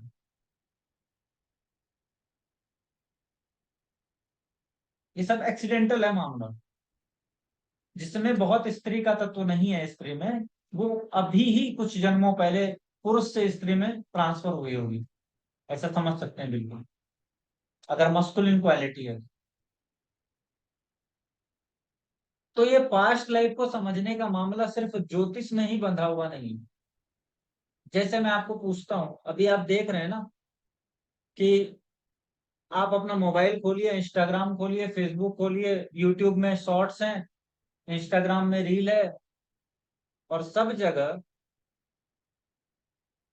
बातें करते हुए, कंटेंट दिखाते हुए कम लोग मिलेंगे, लेकिन डांस नाच करते हुए बहुत सारे लोग मिल जाएंगे आप, मेल फीमेल जो भी हो। और अगर मेल भी है तो कुछ फुहड़ता करता हुआ सा दिख जाएगा। पैसे तो बहुत कमा लिए, नाम तो बहुत कमा लिया, क्योंकि ज्यादातर संख्या वही है तो लोग, उस लोगों को नाम भी मिल जाता है, उसी फुहड़ता से नाम भी मिल जाता है। लेकिन जो एक्चुअली चीजों के तथ्य को समझते हैं, वो उन चीजों पर उसको नाम नहीं देंगे, तुमको कोई वाहवाही उससे नहीं मिलेगी, नहीं मिलेगी ना। लेकिन एक फीमेल या एक मेल जो फुहड़ता से नाच रहा है, उसको भी अगर फेम मिल जाए जा रहा है, तो इसका मतलब क्या है? फेम तो ऐसे नहीं मिलता ना। फेम मिलने का मतलब है कि आपने पास्ट लाइफ से कुछ तो लाया है आप, तभी फेम मिलता है। सारी चीजों में तो पिछले जन्म का कुछ खेल है, और यहाँ फेम भी मिल गया और वो कोई टैलेंट भी नहीं है उसमें, तो क्या है? एक्चुअली ये सारी, और ये अभी ही सब, जैसे कोई कुकुर मुत्ते जन्म लेते हैं ना बरसात में, वैसे जन्म ले लिए हैं पिछले कुछ सालों में ये लोग, टिकटॉक आने के बाद। और अब तो 3-3 4-4 साल के बच्चों में भी ये चीजें देखने को मिल रही है। क्या, कैसे हो रहा है ये? कहाँ से आ रही है? और अब ये जन्म लेंगी। और ये एक्चुअली वो आत्माएं थी जो आज से 10,000 साल पहले, 10,000 साल तो बहुत बोल दिया मैंने, 5,000 साल पहले, 7,000 साल पहले, 6,000 साल पहले राजाओं के यहाँ या किसी और के यहाँ ये डांस वगैरह करने वाली, नाचने वाली, है ना, या फिर वधुएं, या फिर कोई किसी को खरीद लाया और उसको अपनी सेवा में प्रस्तुत होने के लिए बोल रहा है, ये सब हुआ करता था पहले। और ये वो आत्माएं इतने लंबे समय से इंतजार करके अब इनको मिला एनवायरनमेंट, तो अब ये जन्म ले रहे हैं। ये जो इतने अच्छे से 3 साल के बच्चे नाच लेते हैं और डायलॉग बोल देते हैं और जो अपनी कला दिखा देते हैं, और आप दंग रह जाते हैं कि इतना अच्छा कैसे नाच रहा है, इसको तो किसी ने नहीं सिखाया। तो हमें ये तो क्लू मिलता है कि कुछ पहले से सीख के लाया है ये, पहले से आया है इसके पास। ये वही लोग हैं जो ये सब किया करते थे।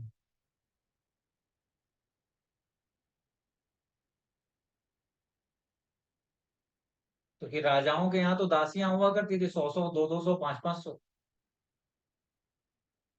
एक तरफ सोमरस चल रहा है, एक तरफ दासियां नाच रही है। वो सब आत्माएं ही इस समय में लगातार जन्म ले रहे हैं, क्योंकि इन्वायरमेंट मिल गया है।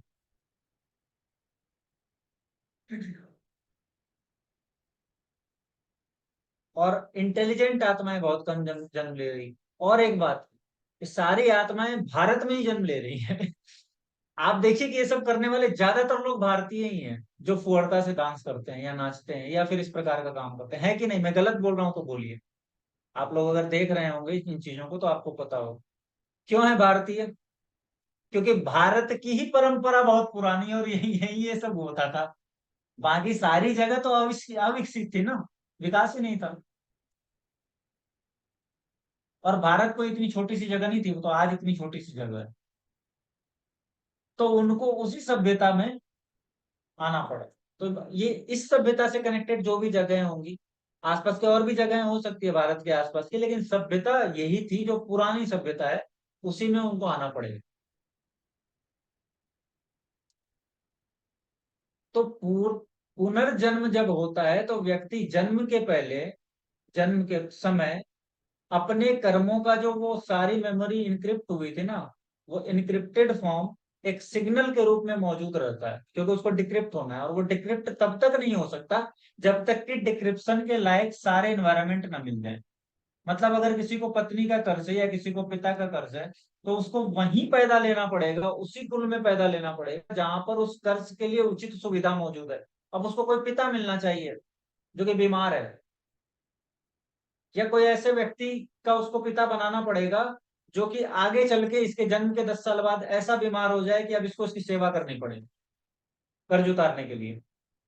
तो प्रकृति खोजती है कि कहाँ ऐसा है, और खोज कर ऐसा नहीं करती कि दिल्ली में जन्मे किसी व्यक्ति को गुजरात भेज दे, बहुत कम ऐसा होता है।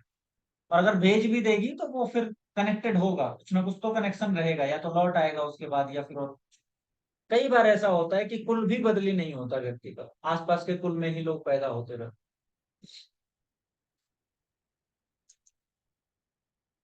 तो ये सारी टेक्निकलिटी है जो हमें समझनी पड़ेगी पहले। तो लग्न अगर मिला है हमें, इसमें बहुत ज्यादा नहीं जाऊंगा, नहीं तो सबको नींद आने लगेगी, फिर ज्योतिष से भटकेंगे हम। लग्न अगर मिला है हमें तो इसका मतलब सिर्फ लग्न ही नहीं, आपको जो भी मिला है। जैसे मैंने कहा कि वो बच्चा अगर नाच रहा है और वो रील में वायरल हो गया है,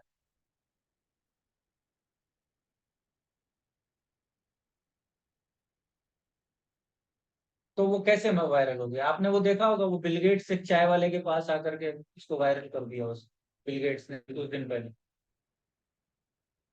सब जानते हैं ना इसके बारे में। कैसे हो गया ये? उसी को क्यों चुन लिया? कुछ तो बात होगी। हम अगर ये कहते हैं ना कि सर बुरा कर्म करने वाले लोग तो बहुत अच्छा कर रहे हैं, ऐसा बोलते हैं, क्लाइंट बोलेंगे आपको, सर बुरा कर्म करने वाले लोग तो बहुत फल फूल रहे हैं, हम ही अच्छे कर्म करने वाले दुखी हैं। तो इसमें भी एक बात क्लियर कर लिया, एक्चुअली इसमें बोलने के लिए इतना है ना कि मैं कंटेंट के पहले चीजें बताने में समय ले रहा हूँ। ठीक है, इसके लिए मैं क्षमा प्रार्थी हूँ आप सभी लोगों की तरफ से। एक्चुअली क्या है, अपनी तरफ से क्षमा प्रार्थी हूँ। ठीक है, क्या बोल रहा था?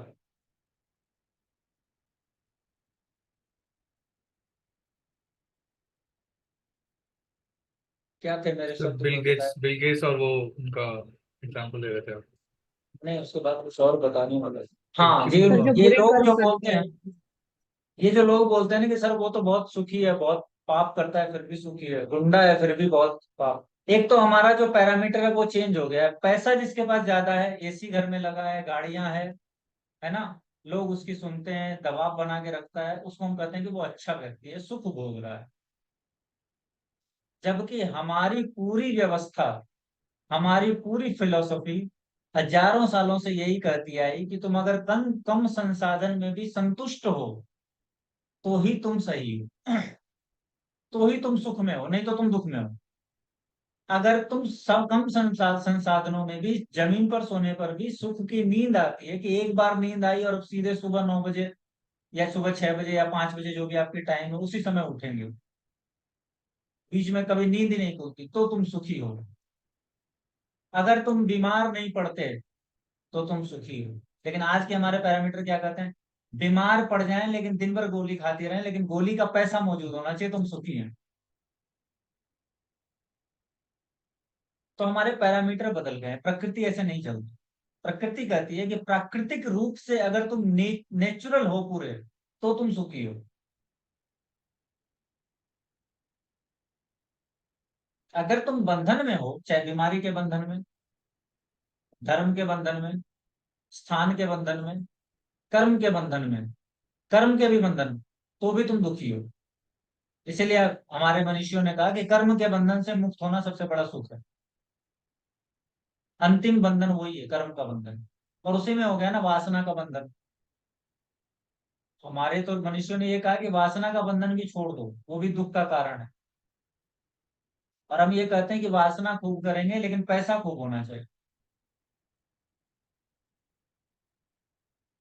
तो पहला तो पैरामीटर बदल गए हैं। दूसरा एक और पॉइंट ये है कि अभी मैं 5 दिन 7 दिन पहले कोई कंसल्टेंसी करता था, तो वो एक फीमेल थी, उन्होंने कहा कि सर बहुत दुख है, परेशानियां थी लाइफ में, देख ही रहा था। उन्होंने कहा कि सर ऐसा होता क्यों है, मैंने तो जिंदगी में कभी एक मच्छर भी नहीं मारा, मैंने तो किसी का दुख किया ही नहीं है, किसी को परेशान किया ही नहीं है, जो जैसे बोलते हैं उसका वैसे सुना, फिर भी ऐसा हो रहा है कि मैरिज का दुख, संसार में दुख, परेशान ही परेशान। तो मैंने उनको बोला कि आपने पिछले जन्म में किया होगा। तो वो, अब लोग क्या कहते हैं, लोग आज से ही पिछले जन्म को अंदाज लगाने लगते हैं। आज से ही अंदाज लगाने लगते हैं कि अगर मैंने अभी कोई मच्छर नहीं मारा तो पिछले जन्म में भी मैंने कोई मच्छर नहीं मारा। जबकि इसके पूरा उल्टा हो सकता है पिछले जन्म में आपने 100 चूहे खा लिए हों और बिल्ली को अब लगा हो कि अब हज पे जाना है, अचानक से माइंड परिवर्तन हुआ हो। लेकिन जो चूहे आपने खा लिए वो तो खा लिए ना, उसका तो फल मिलेगा। आपका मन तो बदल गया, आप अच्छे कैरेक्टर में जन्म ले चुके, और अब आप उसका दुख भोग रहे हैं, तो आपको ये लगता है कि सर हम अच्छे होकर के भी दुख भोग रहे हैं। मेरी, आप समझ रहे हैं मैं क्या टेक्निकलिटी बता रहा हूँ? मैं ये बता रहा हूँ कि बिल्कुल उल्टा ही कभी कभी हो जाता है, क्योंकि आदमी तो उल्टे के प्रति आकर्षित होता है ना। हम जैसे हैं उसके बिल्कुल अपोजिट के प्रति आकर्षित होते हैं ना। अगर हम बहुत काम कर रहे हैं तो हम रिक्शे वाले की नींद को देखकर सोचते हैं कि काश हम भी ऐसी नींद ले पाते। तो तुम्हारी जो ये इच्छा है, ये अगले जन्म, ये वासना अगले जन्म में तुम्हें रिक्शा वाले के रूप में पैदा कर देगी। एसी कार से निकलो और रिक्शे वाले के रूप में आ जाओ। और फिर हम कहेंगे कि बहुत दुख है, रिक्शा चलाते हैं, थक जाते हैं, तो नींद ही नींद आती है। ये उलटफेर चलता है। तो हमें अपनी दृष्टि ब्रॉड रखनी पड़ेगी कि भैया ऐसे ही कुछ नहीं हो रहा प्रकृति में। प्रकृति का सिस्टम है कि तुम मिट्टी में आम का बीज डालो तो वो आम का ही पेड़ निकालती है अंदर से, इमली का नहीं निकालती। कभी देखा है कि हमने इमली बो दिया और तुलसी का पेड़ निकल गया हो? नहीं होता ऐसा। तो अगर ऐसा नहीं हो रहा है तो प्रकृति, इसका मतलब साइंटिफिक है ना, बहुत कैलकुलेटिव है बहुत। वो आपको कुछ ऐसा दे ही नहीं सकती जो आपका ना हो। तो पहला तो ये ख्यावस होना चाहिए, ये बात मन में संतोष होनी चाहिए कि मैं जो भोग रहा हूं मैं उसके लिए उत्तरदायी हूं। और ये हमारे मनुष्यों ने सिखाया है। ये 10 साल, अब ये जो एस्ट्रोलॉजी चल रही है ये नहीं सिखा पाएगी ये, क्योंकि ये तो कहती है कि तुम्हारे ऊपर ये कर्ज है, तुम फलाना मंदिर जाके घुमाओ। अब उस मंदिर में भी कुछ नहीं पड़ा आज के समय में, क्योंकि आप वहां घूमने जा रहे हैं, लोग वहां घूमने जा रहे हैं। पहले कोई जगह 2000 3000 साल पहले वो तपस्या का स्थान रही होगी, तो उस ऊर्जा का तुम्हें लाभ मिलता। अब कहाँ मिलेगा? अब तो भेड़ बकरियों सा है पूरा संसार। तो वैसे एस्ट्रोलॉजी नहीं करवाएगी सॉल्व। सबसे पहले तो सॉल्यूशन का तरीका है कि व्यक्ति संतोष को प्राप्त करे कि प्रकृति कुछ भी गलत नहीं करती। इसीलिए हमने कहा ना कि जो हुआ अच्छा हुआ, जो हो रहा है अच्छा हो रहा है, और आगे जो होगा वो भी अच्छा होगा। क्यों कृष्ण ने ये बात कर दी? पागल थोड़ी था।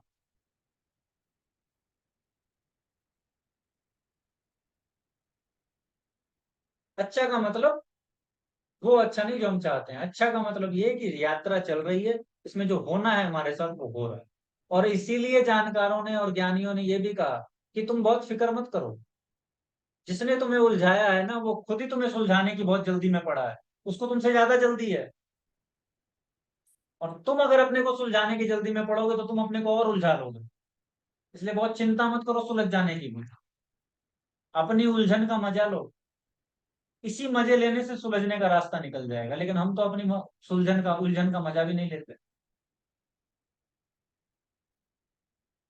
आज अगर रिक्शे वाले के रूप में पैदा हो गए हैं तो ऐसा कोई आदमी नहीं सोचता कि इस जन्म को रिक्शे वाले के रूप में अच्छे से जी लो, अगले जन्म में हवेली लेके पैदा होंगे। ठीक है आलोक जी, कोई बात। तो ऐसे नहीं सोचते हम। क्वेश्चन ले लेते हैं कपिल जी और सुरभि जी का, फिर हम आगे बढ़े। सुरभि मैम बोलिए। मेरी कहानियां आप लोगों को बोर तो नहीं कर रही है ना मैं जो बोल रहा हूँ? अगर कर रही है तो हम सीधे सीधे कंटेंट पे आएंगे और आगे बढ़ाएंगे, क्योंकि ये टेक्निकलिटी जरूरी है समझना, इसीलिए मैं बोल देता हूँ। नहीं समझ हालांकि जितना कुछ भी बोलूंगा ना उसमें, कितना भी बोल दूंगा तो जो एक्चुअल एसेंस है ना वो रह ही जाएगा, क्योंकि ये बातें तो आपके फील करने की है। आप अगर उसको फील नहीं कर पाते हैं तो फिर वो रह जाएगा, वो टेक्निकल बातें नहीं है ये।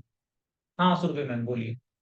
सब मोर लाइक अंडरस्टैंडिंग के पर्सपेक्टिव से पूछ रही हूँ। सो आप प्रकृति की बात कर रहे हैं तो मैं ये मानती हूँ कि ये प्रकृति is the entire universe, it's not limited to हमारी धरती। पर हमारी जो कुंडली होती है वो तो धरती के पर्सपेक्टिव से देखते हैं, क्योंकि धरती एज अ प्लैनेट तो है ही नहीं।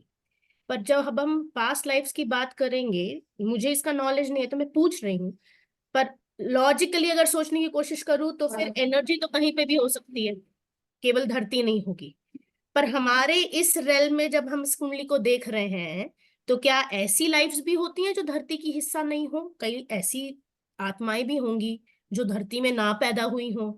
क्योंकि इवन थियोरेटिकल फिजिसिस्ट बोलते हैं कि मल्टीपल यूनिवर्स है, तो उसके बारे में, and you don't have to cover it now, आप कभी और भी कर सकते हैं जब आपके, but I would like to know कि आपके क्या थॉट्स हैं उस बिल्कुल, ये इंटरेस्टिंग टॉपिक है और ये मैं कभी कवर कर लूँ। आपका सवाल बिल्कुल जायज है, और इसीलिए कई लोगों को ऐसा फील होता है कि मैं इस प्लेनेट का ही नहीं हूँ। कुछ लोग ऐसे भी आए हैं मेरी नजरों में, जो ये कहते हैं कि सर मैं किसी और प्लेनेट का हूँ और यहाँ पे बड़ा अजीब लगता है। देखिए, आज का समय ऐसा है कि क्या बीमारी है और क्या एक्चुअल है, ये पकड़ पाना बहुत मुश्किल है, क्योंकि बीमारियां भी सूक्ष्म होती चली गई है समय के साथ ही।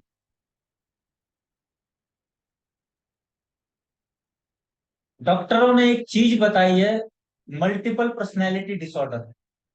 वो ये कहते हैं जो भी ऑर्डर में नहीं है वो सब डिसऑर्डर है। और उस मल्टीपल पर्सनैलिटी डिसऑर्डर के ही कुछ आयाम है, कुछ डायमेंशन हैं, जो ये ऐसे लोग बात करते हैं। आप किसी और प्लेनेट से यहाँ छलांग लगा करके नहीं आ सकते तुरंत। आपका दायरा है ना, आप एलियन थोड़ी हैं।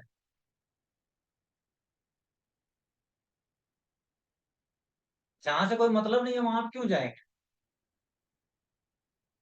इंडिया में रहने वाले सारे लोग सिंगापुर घूम के आ जाते हैं क्या? वो ही जाते हैं जिनके पास या तो सुविधा है या फिर मतलब है। और बहुत ऐसे लोग भी हैं जो कभी नेपाल नहीं गए होंगे, मर जाएंगे जीवन भर, पूरा जीवन बिता के, बिना कनेक्शन के कुछ नहीं होता। तो इस बात पे बात करेंगे बाद में, ठीक है? कपिल जी बताइए। सर हमने अभी डिस्कस किया था कि कुछ ऐसे केसेस भी होते हैं कि इस लाइफ में कोई गलती नहीं की, सब अच्छा था, बट हमें पुराने जन्म के नेचर की वजह से अभी भुगतना पड़ रहा है। बट ऐसा भी हमने सुना है कि जैसे आत्मा अपने संस्कार लेकर ही पैदा होती है, तो ये स्विच कैसे चेंज होता है कि पिछली लाइफ्स में नेचर अलग था, मे बी ब्रूटल था या फिर अच्छा नहीं था, एंड इस लाइफ में अचानक से वो नेचर आत्मा का बहुत ही सात्विक हो गया, तो वो कैसे होता है? पहली तो बात ये समझनी जरूरी है कि आत्मा का असल में कोई नेचर नहीं है। इसको कृष्ण ने गीता में बताया है कि आत्मा वो तथ्य या तत्व है जिसको न जलाया जा सकता है, न काटा जा सकता है, न मरोड़ा जा सकता है, न तोड़ा जा सकता है, न काटा जा सकता है, न पीटा जा सकता है, न बर्बाद किया जा सकता है, और न जन्म दिया जा सकता है। अरे सवाल उठेगा कि नहीं, आत्माएं कहाँ से आ रही? जब आप एक पहले क्लू को गलत पकड़ लेते हैं ना, तो उससे निकलने वाले सारे क्लू गलत ही होंगे। जैसे कि मैं जहां पर मौजूद हूँ, अगर कोई उत्तर प्रदेश में मौजूद है और उसको दिल्ली, वहां से कुछ उड़ाना है, और वो ऐसा है कि संसद भवन पे जाकर के वहां लैंड करे वो, तो एक निश्चित दिशा और निश्चित डिग्री में ही उड़ाना पड़ेगा उसको।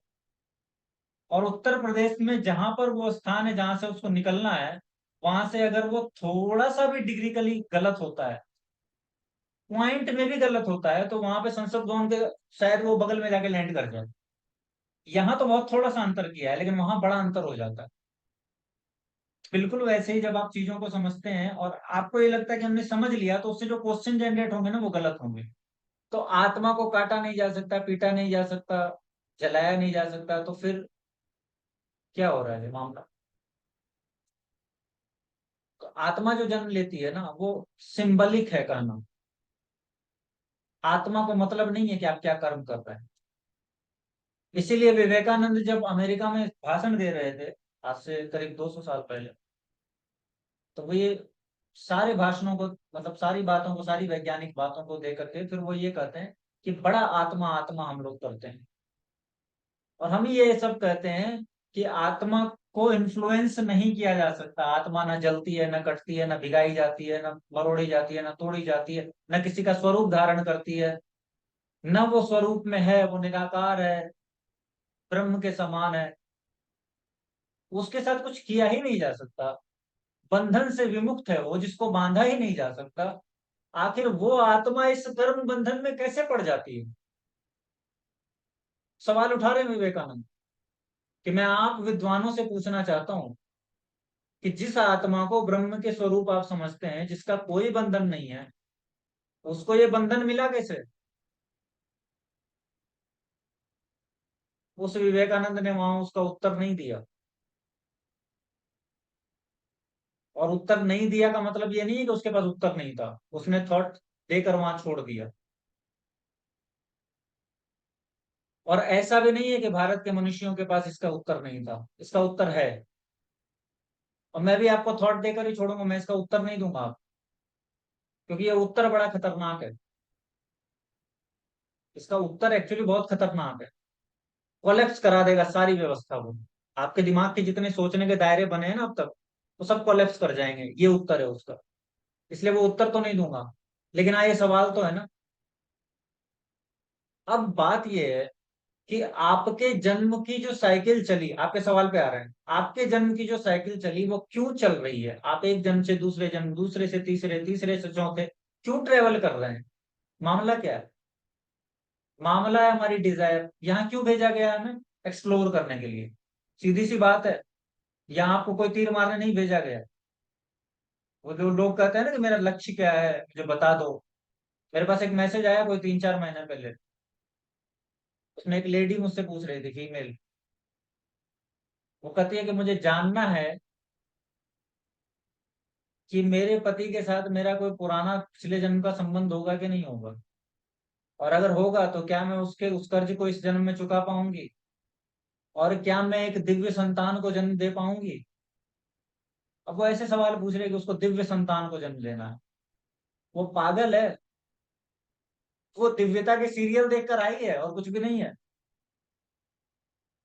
उसने कुछ ज्यादा ही कृष्ण और राम के सीरियल देख लिए हैं। उसकी कंसल्टेंसी नहीं की मैंने। दिव्य क्या होता है? तुम अगर दिव्य मिट्टी हो तो तुम्हारे भीतर जो बीज बोया जाएगा उससे निकलने वाला पौधा खुद ही दिव्य हो जाएगा। और जो बीज है वो खोज लेगा अपनी मिट्टी को, अगर वो बीज दिव्य है तो। तुम क्या हो ये देख लो, तुम्हें उत्तर मिल जाएगा कि मैं क्या जन्म दे सकता हूँ। और उसकी डीपी देख के लग रहा था जैसे कि वो बिल्कुल ही कुछ अलग माइंडसेट की लड़की हो।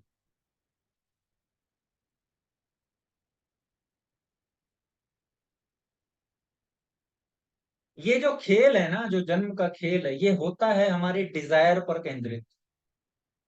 इसीलिए रामकृष्ण की पत्नी ने कहा, एक सिद्धांत के रूप में बताया, कि अगर मृत्यु के समय तुम्हें एक बताशा खाने की भी इच्छा होती है ना, तो भी 100 जन्म का चक्कर लगा सकते हो।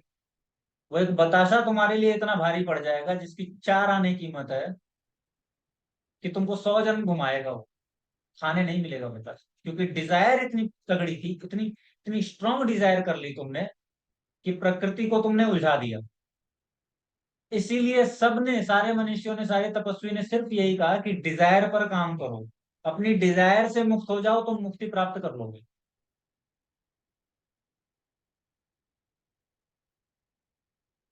लेकिन आदमी के साथ समस्या है, छोटा मोटा काम नहीं, क्योंकि डिजायर से मुक्त होने की भी तो एक डिजायर पालनी पड़ती है। वो एक नई डिजायर है। 100 डिजायर पहले थी, अब एक 101 डिजायर और हो गई। अब कोई आदमी सपोज कीजिए कि चोर है, जैसे आपने ये फील किया होगा कि अगर आपके पास संसाधन कम है स्कूल टाइम में, कि आप बच्चे हैं और एक ही पेंसिल से आप लिख रहे हैं, और दूसरी पेंसिल के लिए माँ को बोलते हैं तो वो मना कर देती है कि बेटा अभी पैसे नहीं है, इसी से काम चलाओ, तोड़ना मत, इसको खोना मत। और मैं इतनी सी पेंसिल लेकर के 3 दिन से लिख रहा हूँ। ऐसा होता है ना कई लोगों के साथ। तो उसके भीतर डिजायर क्या बनेगी? वो बगल वाले को देखेगा कि रोज नई नई पेंसिल ला रहा है। उसके भीतर डिजायर होगी कि कुछ ऐसा हो जाए कि मैं भी पेंसिल ला सकूं, कुछ ऐसा हो जाए। तो क्या डिजायर करता है? बड़ा होगा ना, बहुत पैसा कमाऊंगा, इतना पैसा कि पेंसिल की दिक्कत नहीं होगी। वो बेचारा भूल ही जाता है कि जब बड़े हो जाओगे तो पेंसिल की जरूरत ही नहीं होगी। असल में हम वही सोच पाते हैं जो हमारे उस समय का पैरामीटर है, तय है, उस समय में जो इन्वायरमेंट है। तो आपका ये जो सवाल है ना कि कैसे एक व्यक्ति परिवर्तित हो जाता है, बिल्कुल वैसे ही जैसे उंगली माल आनंद बन जाता है। तो उसको बुद्ध आए और कहे कि मैं तो ठहर गया, तू कब ठहरेगा। हृदय का परिवर्तन सबसे बड़ा परिवर्तन है, और उसने उंगलियों की माला उतार दी और कहा कि अब कोई हत्या नहीं, जो हो गई सो हो गई। क्योंकि उसने देखा कि बुद्ध जैसा व्यक्ति भी इसी धरती पे हो सकता है, और अगर हो सकता है तो अब मेरी एक नई डिजायर है कि मुझे बुद्ध हो जाना है। पहले क्या डिजायर थी? मुझे उंगलियां इकट्ठी करनी है, और अब एक नई डिजायर है कि मुझे बुद्ध हो जाना। ये जो डिजायर है ना, यही व्यक्ति के हृदय को परिवर्तित करके कुछ भी बनाती है। आप असल में जो हैं अभी, उसकी कोई वैल्यू नहीं है। आप उसके एसेंस के रूप में क्या छोड़ देते हैं, वो वैल्यू है। आपने अगर कोई मच्छर नहीं मारा है तो कोई वैल्यू की बात नहीं है, लेकिन उस मच्छर ना मारने की प्रवृत्ति के साथ एसेंस के रूप में आपने अपने पीछे जो छोड़ा है, वो वैल्यू की बात हो जाएगी प्रकृति की नजर में, नेचर की नजर में। और इसीलिए ऐसा होता है कि कोई व्यक्ति कुछ भी बन जाता है, और कई बार ये डिजायर्स ऐसी होती है कि बहुत इसी जीवन में एग्जीक्यूट कर जाए। अब ये जो चाय बेच रहा है बंदा, जो बिल गेट्स के साथ चाय पी रहा है, इस बात की संभावना तो हो सकती है कि पिछले जन्म में ये बिल गेट्स जैसा ही कोई व्यक्ति रहा हो, जिसके भीतर तीव्र आकांक्षा जगी हो कि मुझे इन सब झंझटों में नहीं पड़ना, आम आदमी की तरह जीऊंगा, झोपड़पट्टे में रहूंगा, रोज कमाऊंगा, रोज खाऊंगा। और अचानक से वो आत्मा किसी के गर्भ में गिर गई हो मृत्यु के बाद, और वो चाय वाला बन गई। लेकिन जो था, वो अपने को इन्फ्लुएंस में ले आया। बिल गेट्स ने भी खोज लिया, बिल गेट्स ने भी किसी नए आदमी को नहीं खोजा है, उसने भी पुराने ही आदमी को खोजा है। वो भी तय था कि मैं ठेले पर खड़ा रहूंगा और तू आ जाना, मैं नहीं जाऊंगा तेरे पास। ऐसा भी तो हो सकता है ना कि वो बुला लेता कि उस चाय वाले को टिकट भेज दो, आ जाएगा अमेरिका। ये किसी भी कारण से किया गया हो, लेकिन वो पहुंचा ना यहाँ। राजा पहुंच गया झोपड़पट्टे में किसी के, किला तेरे बगीचे में जो फूल खिला है वो मुझे दे दे।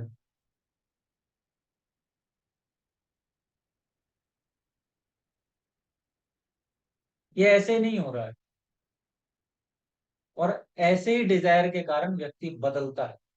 और कोई जरूरी नहीं है कि आज अभी इस जन्म में आप जो भोग रहे हैं वो बिल्कुल पीछे के जन्म का ही है। हो सकता है कि वो पीछे 7 जन्म से कोई चीज निकल करके आ जाए आपके सामने। वो तो डिपेंड करता है ना, चीजें तल पे ऊपर तल पड़ी है, कब वो तल खाली होता है और कब आप निकल के लाते हैं। और बहुत संभावना तो यही है कि पिछले जन्म में जो किया था उसका बहुत थोड़ा हिस्सा इस जन्म में मिले। जैसे ये कर्ज वगैरह की बात है ना, अभी जो हम करेंगे आगे की क्लासेस में, वो मिल जाते हैं तुरंत के रूप में। लेकिन कुछ ऐसे कर्म भी रहते हैं जिसको फिर से यात्रा करके आपके पास आना पड़ेगा, उसमें 3-4 जन्म लग सकते हैं।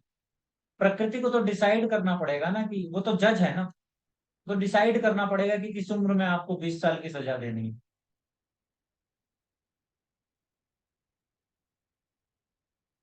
समझ गए? Yes, thank you sir. हाँ, थैंक यू। हाँ, कविता मैम।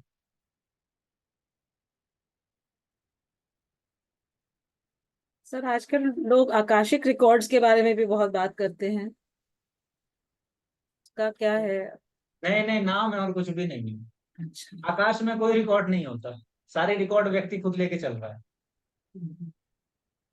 आकाशिक रिकॉर्ड नाम इसलिए बोल दिया उन लोगों ने क्योंकि एक नाम निकालना है। आकाश ऐसी चीज है जिसको आप किसी से भी जोड़ सकते हैं।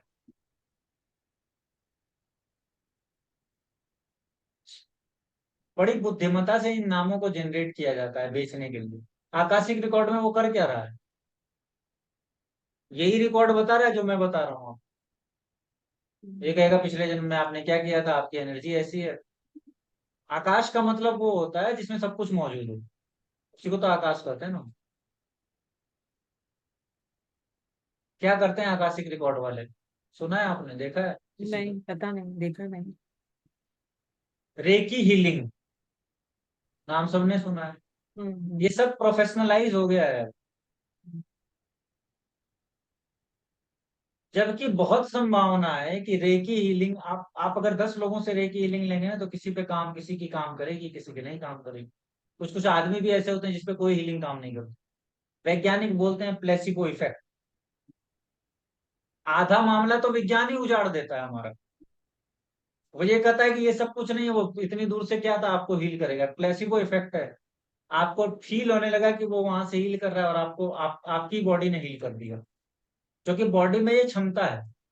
असली बात समझने की यही है कि बॉडी में ये क्षमता है। अगर आप इस बात को समझ जाए ना, तो आपको रेकी के हीलर की जरूरत नहीं पड़ेगी, आप खुद ही अपने लिए रेकी के हीलर होंगे।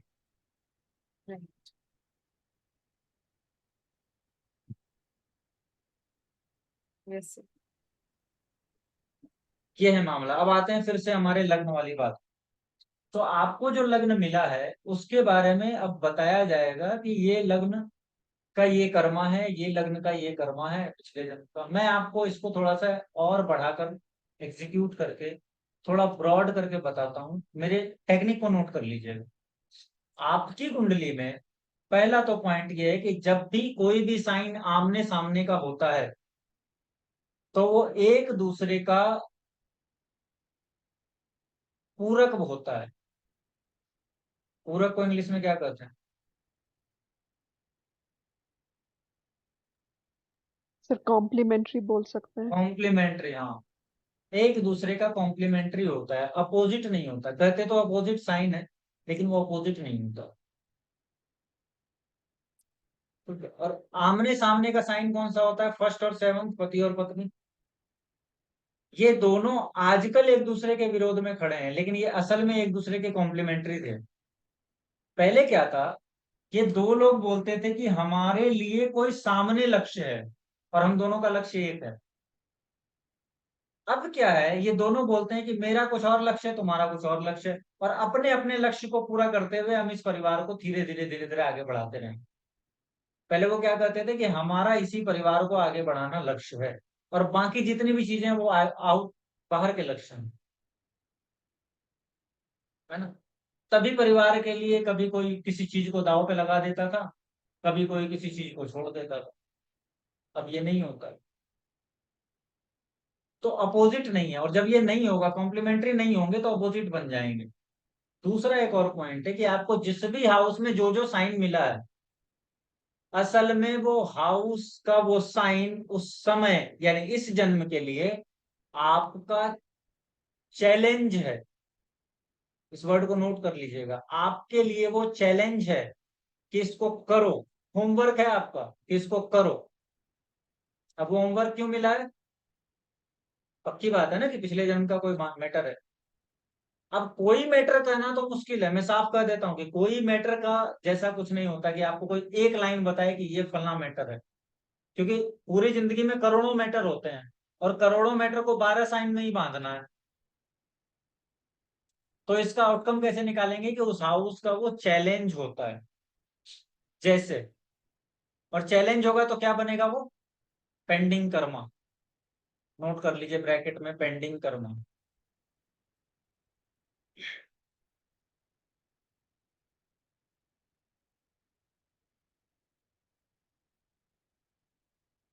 एक और अवधारणा है कि सर अगर मुझे इस जन्म में 11 नंबर की राशि मिली है तो क्या अगले जन्म में 12 नंबर की राशि मिलेगी? नहीं, हो सकता है 8 नंबर की मिल जाए। ये अवधारणाओं में नहीं पढ़ना है कि सीक्वेंस में चलेगा मामला, नहीं। बात राशि के मिलने की नहीं है, राशि तो आउटकम है, आउटपुट है। प्रकृति तो इस बात पे ध्यान देती है कि आपको कहाँ पैदा करना है, किस एनवायरनमेंट में पैदा कर देना है कि आप अपने कर्मों को अनफोल्ड करें। वो अनफोल्ड के लिए सिचुएशन तैयार करती है। अब घटना दुर्घटना के रूप में आपने कुंडली लेकर आप बैठ गए, प्रकृति थोड़ी कुंडली की चिंता करती है कि यही सेम डिग्री मिलनी चाहिए, यही प्लेनेट, यही साइन होना चाहिए। वो तो कहती है कि मुझे तो व्यवस्था मिलनी चाहिए, और अगर वो व्यवस्था नहीं है तो पहले मैं वो व्यवस्था बनाऊंगी। अगर कहीं किसी आत्मा के जन्म के लिए व्यवस्था नहीं हो पाती है तो उसके लिए व्यवस्था बनाई जाती है, उसमें लंबा समय लग जाता है। तो उसके काम करने का ढंग अलग है। इसीलिए वो जो लग्न है उसको आप ऐसा समझिए कि इसके बारे में कोई एक लाइन में नहीं बता सकता कि क्या एग्जैक्ट है, लेकिन हाँ, ये इस जन्म का चैलेंज है जो आपके पिछले जन्म से आया है। अब कोई भी व्यक्ति अपने जन्म का लग्न बता दीजिए, लग्न भी और मून साइन भी दोनों ही है, उस पर बात हम करेंगे आगे, ठीक है। लग्न बताइए पहले, लग्न आपका कौन है? बॉडी है, पर्सनैलिटी है ना। लग्न और सामने का भी साइन हमेशा लेना है। जैसे 2 का लिया तो 2 और 8 दोनों को जोड़ेंगे, और उसमें बैठे हुए प्लेनेट भी जोड़ लेंगे। तो किसी के लग्न की बात हम करते हैं, कोई अपना एक लग्न बताइए। काजल मैम आप बताइए। सर माय लग्न इज कैंसर, और वहां पे ना मर्करी साइन बैठा हुआ है, और अच्छा, माय सेवंथ में, moon sign is Gemini. Seventh में नो प्लैनेट। सेवंथ में 4 और नंबर का लग्न, बस हो गया, हाँ, इतना ही। मून चार साइन नंबर का जेमिनी। लग्न, 4 नंबर का लग्न है, अब इनका क्या है, चैलेंज क्या बनेगा 4 नंबर के लग्न के हिसाब से? इनके जीवन में चैलेंज बन जाएंगी 4 नंबर की चीजें, जिसमें सबसे ऊपर आती है मदर, इस जीवन का चैलेंज। और जब मैं ये कहता हूं ना कि ये लग्न से मिला है, तो बड़ा विचित्र मामला है कुंडली का। हर पॉइंट से एक पेंडिंग कर्मा, हर पॉइंट से एक पास्ट लाइफ का कर्म निकल करके आता है। अभी लग्न से बताया, कल मून से बताने लगूंगा, कल तीसरे साइन से बताने लगूंगा आपको, अगली क्लास में कोई और टेक्निक देने लगूंगा। ऐसा नहीं है कि एक टेक्निक दूसरे को काटती है, सब टेक्निक मिल करके एक चीज क्रिएट करती है। तो लग्न में आया 4 नंबर, 4 नंबर का मतलब होता है मदर, 4 नंबर का मतलब होता है मेंटल पीस, 4 नंबर का मतलब होता है घर, 4 नंबर का मतलब और क्या होता है, व्हीकल। लेकिन मोटे मोटे तो हम यही कहेंगे ना, मदर का घर है। अब वहां मर्क्यूरी बैठा है, 12th का साइन का लॉर्ड, 12th और 3rd का। जब 12th और 3rd का लॉर्ड बैठा है, तो 3rd हाउस 4th हाउस से 12th है। तो मदर आपके लिए चैलेंज है इस जीवन का? अनम्यूट कीजिए।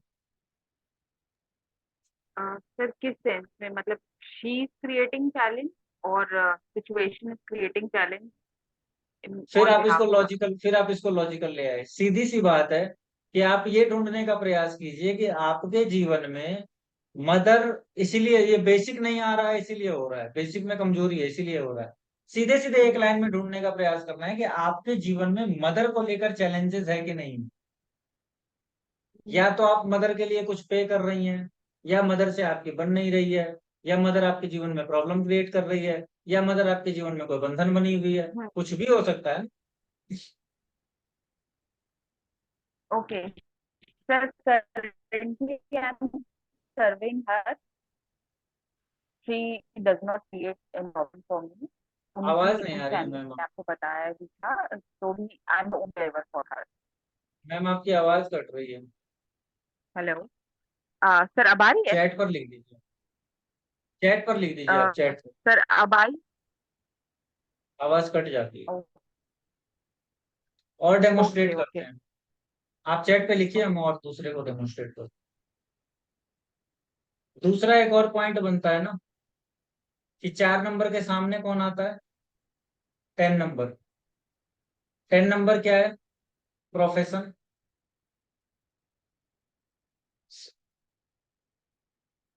तो प्रोफेशन क्या करेगा, उस चैलेंज में कॉम्प्लीमेंट्री बन जाएगा।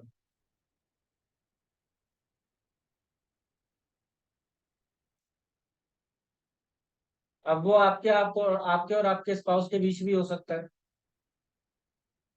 चैट में इन्होंने लिखा है, mother mother is a cancer patient, I am currently serving her.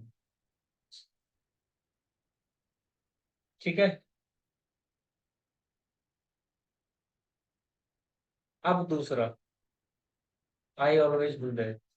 Always का मतलब सर्व करती है हमेशा, यही तो यही बात है ना। ठीक है। तो अब when ever she has problem, हाँ तो मतलब कैंसर नहीं था तो पहले करते थे, लेकिन मदर के साथ हो गया ना, कनेक्टेड हो गया। तो वो जो लग्न में साइन मिला है उसका ये पॉइंट है। आपको जो भी साइन मिला है, आप उसी के इर्द गिर्द जीवन लेकर घूमेंगे, अपना फिजिकल जीवन। किसी और का लग्न बोलिए। 6 नंबर के लग्न को फिलहाल नहीं लेंगे, अच्छा 6 मेरा नंबर के 6 अलावा था लेंगे। नहीं, ओके। 6 को मैं किसी कारण से नहीं ले रहा हूँ, आगे उसको लेंगे। 6 जो है ना, वो बहुत अलग ढंग का मामला है। किसी और को लीजिए, किसी और का लग्न लीजिए। 12 नंबर का लग्न, राशि में म्यूट कर दूंगी। 12 नंबर का लग्न का मतलब क्या होता है, रुकिए मैं चार्ट आप लोगों के सामने बनाता हूँ ताकि समझने में आसानी रहे।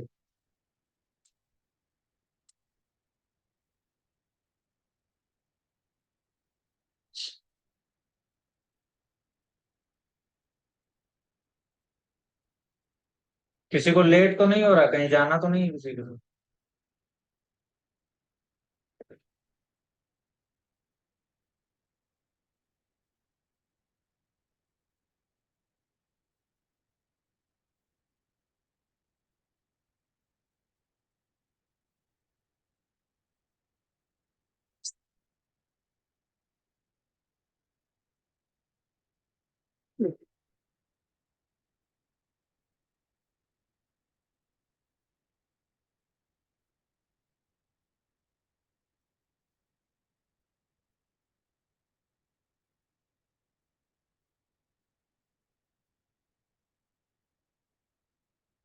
देखिए जो भी हम बात कर रहे हैं ना उसमें एक एक पॉइंट में बहुत कुछ एलोबरेट करने को, तो आपको थोड़ा मेहनत करना पड़ेगा। 12 नंबर है, 12 नंबर। 12 नंबर किन चीजों का होता है?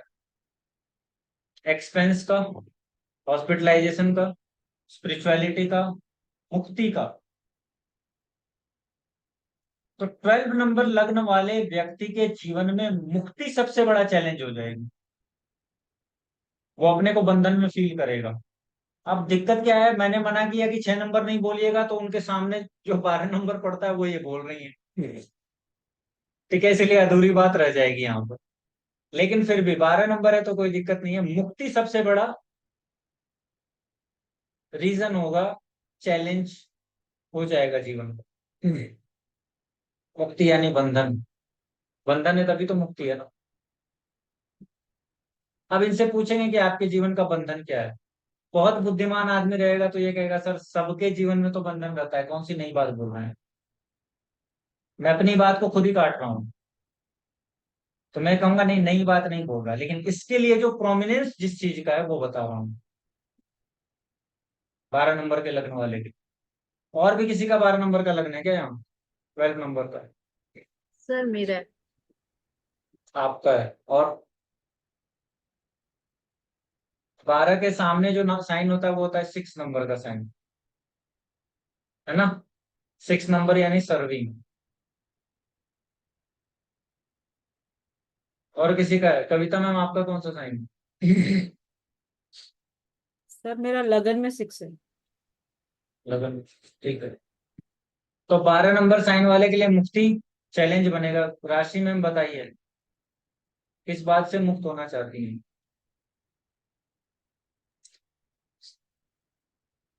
सर अभी तो आजकल ऐसे लगता है मतलब सारी रिस्पॉन्सिबिलिटी छूट जाए और बस मतलब स्पिरिचुअलिटी की तरफ इंक्लाइंड है सर अभी। जॉब वगैरह सब सर अब बंधन लगती है ऐसे कि मतलब मजबूरी में करनी पड़ रही है। मजबूरी में करनी पड़ती है। जॉब का मतलब हम्म, 6 साइन। जॉब का मतलब सर्विंग। सर्विंग। अब जो मैंने आपको एक लाइन में टेक्निक दी है वो कितनी सिंपल है। अगर कहीं बोल दूंगा 100 लोगों के आगे तो कोई एक ही ऐसा होगा जो इसको ध्यान से सुन करके इसको इम्प्लीमेंट करेगा। क्योंकि ये बात बड़ी सिंपल है कि चैलेंज है, लेकिन किसके आगे क्या पर्टिकुलर चैलेंज है वो तो समझना पड़ेगा ना। और वो चैलेंज कहाँ से आया है? ये पेंडिंग कर्मा से आया है। पेंडिंग कर्मा मतलब जो कर्म पेंडिंग है वहां से।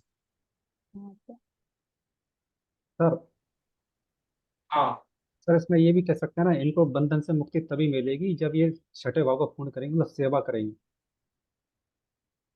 वो तो ये कर ही रहे हैं। मतलब ये क्योंकि सातों अगर सर कंप्लीमेंट मतलब एक दूसरे को पूर्ण करता है ना, तो पूर्णता तभी आएगी जब ये 6 नंबर की राशि को यूज कर लेंगे सर्विस को। नहीं, अभी आप इसको एक्सटेंड मत कीजिए। जी सर। सर्विस अपने आप आ गई, इनको उसी चीज की तो प्रॉब्लम है ना कि उनको वर्क नहीं करना फिर भी करना पड़ता है। और आप इनको कह रहे हैं कि आप तभी मुक्ति पाएंगे जब वर्क कर लेंगे। आप क्या अलग कर रहे हैं? प्रकृति तो यही कर रही है इनको कि बेटा वर्क करो, करना ही पड़ेगा। नहीं तो इनका तो एनवायरमेंट ही यही कर रहा है कि करना ही पड़ेगा, करो वरो कुछ नहीं। हाँ, मैं करना ही पड़ेगा, मेरा मतलब भी सर वही वो भाव तभी पूर्ण होगा लगन जब सर उस तो मैं वही कह रहा हूँ कि उसको एक्सटेंड करने का ये मामला ही नहीं है। ये तो मामला है कि बस आप समझ जाए उस चीज को। जी सर। ठीक है। तो इनको वो चैलेंज है ना, वो हम यहाँ पे वो देख रहे हैं जो व्यक्ति जिस चीज में फंसा है। जी जी जी सर। अभी इसको और किसी दिन और एक्सटेंड करूंगा मैं। ठीक है ठीक है। सेकंड हाउस का चैलेंज क्या बनेगा इनके? इनके सेकंड हाउस के लिए चैलेंज क्या बनेगा अगर 12 नंबर का है तो? अनम्यूट कीजिए।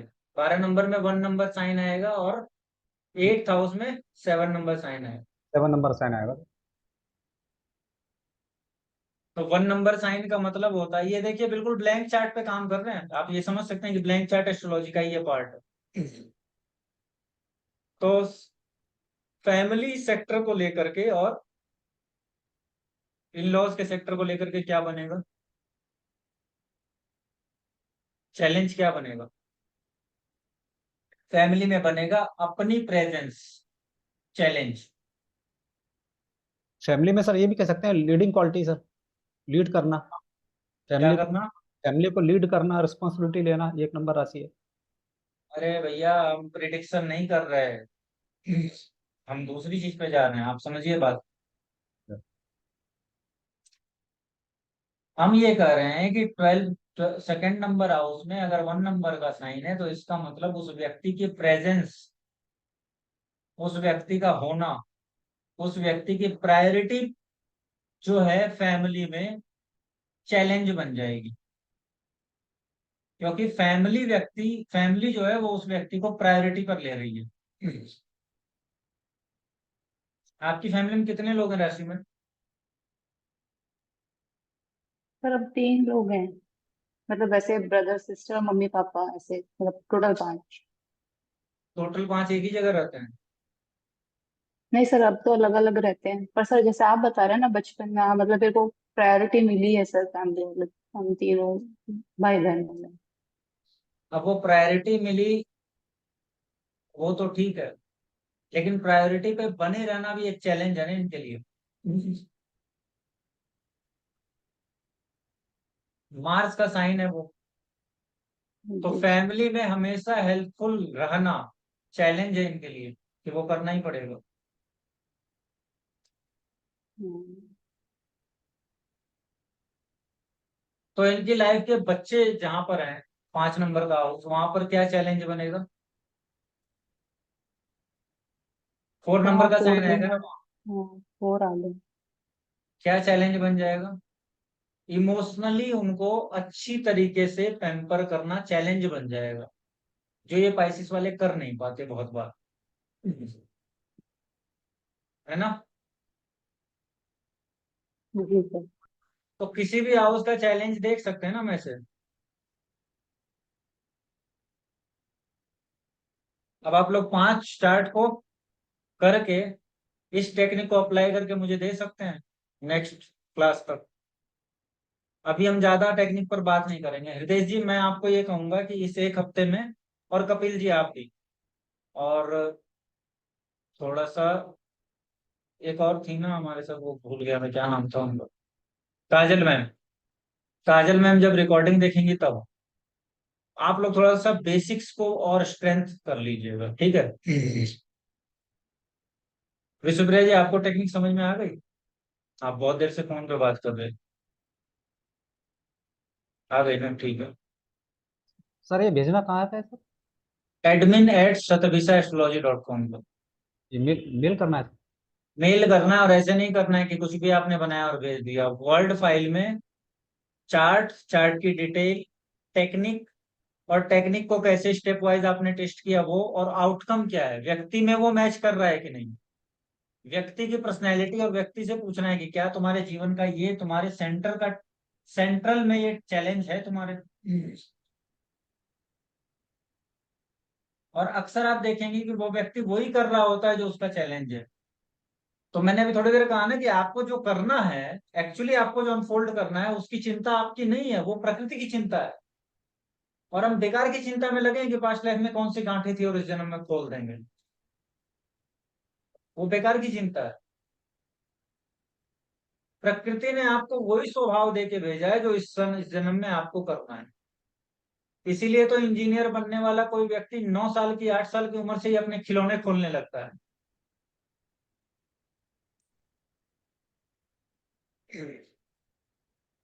ना, इलेक्ट्रॉनिक्स के प्रति आकर्षित होने लगता है। तो वो प्रकृति का काम है, लेकिन हम चूंकि इंसान है तो हमें हर चीज में अपना सिर घुसाना है। तो अब हमने घुसा दिया पास्ट लाइफ में, तो अब देखते हैं क्या करते हैं। और किसी लग्न पे बताऊं क्या? फिर आप लोग क्या करेंगे, ये बात है। और हमेशा यही नहीं होगा कि 4 नंबर में मदर ही होगी। 4 नंबर में 4th नंबर साइन से रिलेटेड चीजें आएगी, वो क्या है वो आपको खोजना है, वो आपकी प्रैक्टिस से निकल के सामने आएगी। अब आप कहेंगे सर 6 नंबर को क्यों नहीं लिया? 6 नंबर में अगर आपको भी दिक्कत होती है तो आप भी 6 नंबर छोड़ दीजिएगा, उसके अलावा सारे ले सकते। 10 नंबर के लिए क्या होगा? प्रोफेशन हो सकता है सर। कर्म। Question sir. हाँ लेकिन प्रोफेशन तो 10 नंबर डायरेक्टली नहीं है, कर्म। कर्म होगा। कर्म में सब आएगा। 10 नंबर का साइन एक ऐसा साइन, 10 और 4 ऐसा साइन है ना जो ज्यादा उलझे हुए रहते हैं। घर 6 और घर 12 और जो है ना, सुख का, घर और कर्म, मतलब सुख और कर्म दोनों का एक हाँ, चलता तो रहता है। वो 12 और 6 वाले, 4 एंड 10 वाले, हालांकि सब अपने आप में उलझे हैं, सबका अपना चैलेंज है, लेकिन ये जो है ना ये थोड़ा बहुत फिजिकल, बहुत बाहरी दुनिया का बन जा रहा है। और हर साइन में एक बाहर का होता है और एक भीतर का होता है, मतलब हर आमने सामने के साइन में। जैसे 1 नंबर और 7 नंबर, 1 नंबर है आपका बाहर का अस्तित्व, 7 नंबर है आपके भीतर का बैलेंस। 6 और 12, 6 से आप बाहर कहाँ के कैसे सर्व करते हैं, और 12 कैसे आप भीतर से उससे मुक्त रहते हैं। ये पास्ट लाइफ के अलावा आध्यात्मिक एस्ट्रोलॉजी शुरू हो गई है ना। कोई बात नहीं, ये थोड़ा सा 1-2 क्लास ये चलेगा मामला, फिर धीरे धीरे हम जब सूत्रों पे आएंगे तो क्लियर हो जाएगा। अभी जो अभी तक समझा उसमें कोई क्वेश्चन है हमें, कोई सवाल है अभी? कोई सवाल? ठीक है, क्लास आज की बोरिंग रही होगी। नेक्स्ट क्लास से हम सूत्रों पे बात करने लगेंगे थोड़ा थोड़ा, तो वो बोरिंग मिट जाएगी। सर एक मेरे को पूछना है सवाल। हाँ पूछिए। सर जो आप पहले बता रहे थे आत्मा की वो जर्नी के बारे में, तो सर आपने जैसे कहा कि अगर कोई मनुष्य है तो वो मनुष्य ही मतलब संभावना है कि उस जन्म में आएगा, तो सर स्पिरिचुअलिटी में तो जैसे कहते हैं वो 84 लाख योनियों से हमें गुजरना ही पड़ता है उसको, तो सर वो फिर कैसे जस्टिफाई होता है इस सब में? सब जस्टिफाई होता है तो गुजरना ही पड़ता है, कहाँ के लिए? मनुष्य तक आने के लिए। मनुष्य को उसी में तो सबसे ऊपर कहा गया ना, उसमें भी देवताओं से भी ऊपर मनुष्य को कहा गया, क्योंकि देवता के पास भी संभावना नहीं है मुक्त होने की। संभावना तो सिर्फ मनुष्य के पास ही है। देवता बिल्कुल वैसे लोग, वैसे वैसे व्यक्ति कह दीजिए जिन्होंने बहुत ज्यादा पुण्य कर लिया और अपने पुण्य को इकट्ठा कर लिया, और अब उसका भोग करेंगे वो देवता हो गए। और वो बांटेंगे भी उसी में से, देंगे भी उसी में से, तो तो वो सर मुक्त मतलब नहीं है ना। ये जब तक आपके पास आपके पापों के अलावा आपके पुण्यों का भी बंधन है, तब तक आप मुक्त नहीं है। असल में आपको अपने पापों से ही नहीं, अपने पुण्यों से भी मुक्त होना पड़ता है। समझ गए? इसीलिए मनुष्य की योनि को सबसे ऊपर कहा गया, क्योंकि ये यहाँ पर एक व्यवस्था है कि आदमी पाप और पुण्य दोनों से मुक्त हो जाए। सर ये मतलब इसमें जैसे कंफ्यूजन है कि हमको मल्टीपल टाइम्स भी हम ह्यूमन बनते हैं, मतलब वो तो कहते हैं एक बार ही मिलता है मनुष्य जीवन, बाकी तो ऐसे फिर तो इतनी सारी ऐसे योनियों में घूमना कोई बात पड़ता है ऐसा। ऐसे ठीक है, multiple thank you time sir. आप ह्यूमन बन सकते हैं, मल्टीपल बन टाइम मनुष्य सकते तब तक बनते रहेंगे जब तक कि आपका काम पूरा ना हो जाए, डिजायर आपकी विशुद्धता को प्राप्त ना कर ले। मैं खत्म हो जाए ये नहीं कहूंगा, क्योंकि खत्म हो जाने का मतलब होता है मार दिया हमने किसी चीज को। मैं कह रहा हूँ कि वो जो डिजायर है ना वो इतनी विशुद्ध हो जाती है कि उसको समझ आ जाता है कि डिजायर में कुछ है नहीं, हैं। वो अनडिजायर्ड हो जाती है। बिल्कुल चीज तो है, सब कुछ है, डिजायर वो कर सकती है लेकिन वो करती नहीं है। Thank you sir. उसको उससे कोई लगाव नहीं रहा, उपेक्षित हो गई उसके लिए। तो जैसे जैसे चीजें आपके लिए संसार की उपेक्षित होती चली जाएगी, वैसे वैसे आप ऊपर चलते चले जाएंगे। ठीक है, थैंक यू कविता। तो ये टेक्निक पर आप काम कीजिए आज, और नेक्स्ट क्लास में हम फिर, मैं 3 क्लास 4 क्लास के बाद इस टेक्निक को फिर रिकॉल करूंगा, और इसको फिर हम और थोड़ा सा एलिब्रेट करेंगे। नेक्स्ट क्लास में हम पढ़ेंगे पास्ट लाइफ से दशा कैसे कनेक्ट होती है। तो आप अब क्या कीजिए, अब आप अपने है ना जीवन, मतलब लोगों के जीवन में जो भी ट्रेजेडी टाइप की थिंग्स होती है या कुछ सिग्निफिकेंट जैसा होता है, वो सबको नोट करके उसके नोटबुक बना बना के रखिए। फिर हम इन चीजों को कनेक्ट कर करके फिर आपको चार्ट पे वो दिखाएंगे। ठीक है काजल मैम, आपके लिए जो बोलना था वो मैंने रिकॉर्डिंग में बोल दिया है, तो आप रिकॉर्डिंग सुनिएगा। रिकॉर्डिंग में 2 घंटे 3 घंटे में अपलोड कर दूंगा। ठीक है, नेक्स्ट क्लास में मिलते हैं। सभी का धन्यवाद। Thank you sir. Thank thank you thank sir. You sir. Thank you sir. You very much.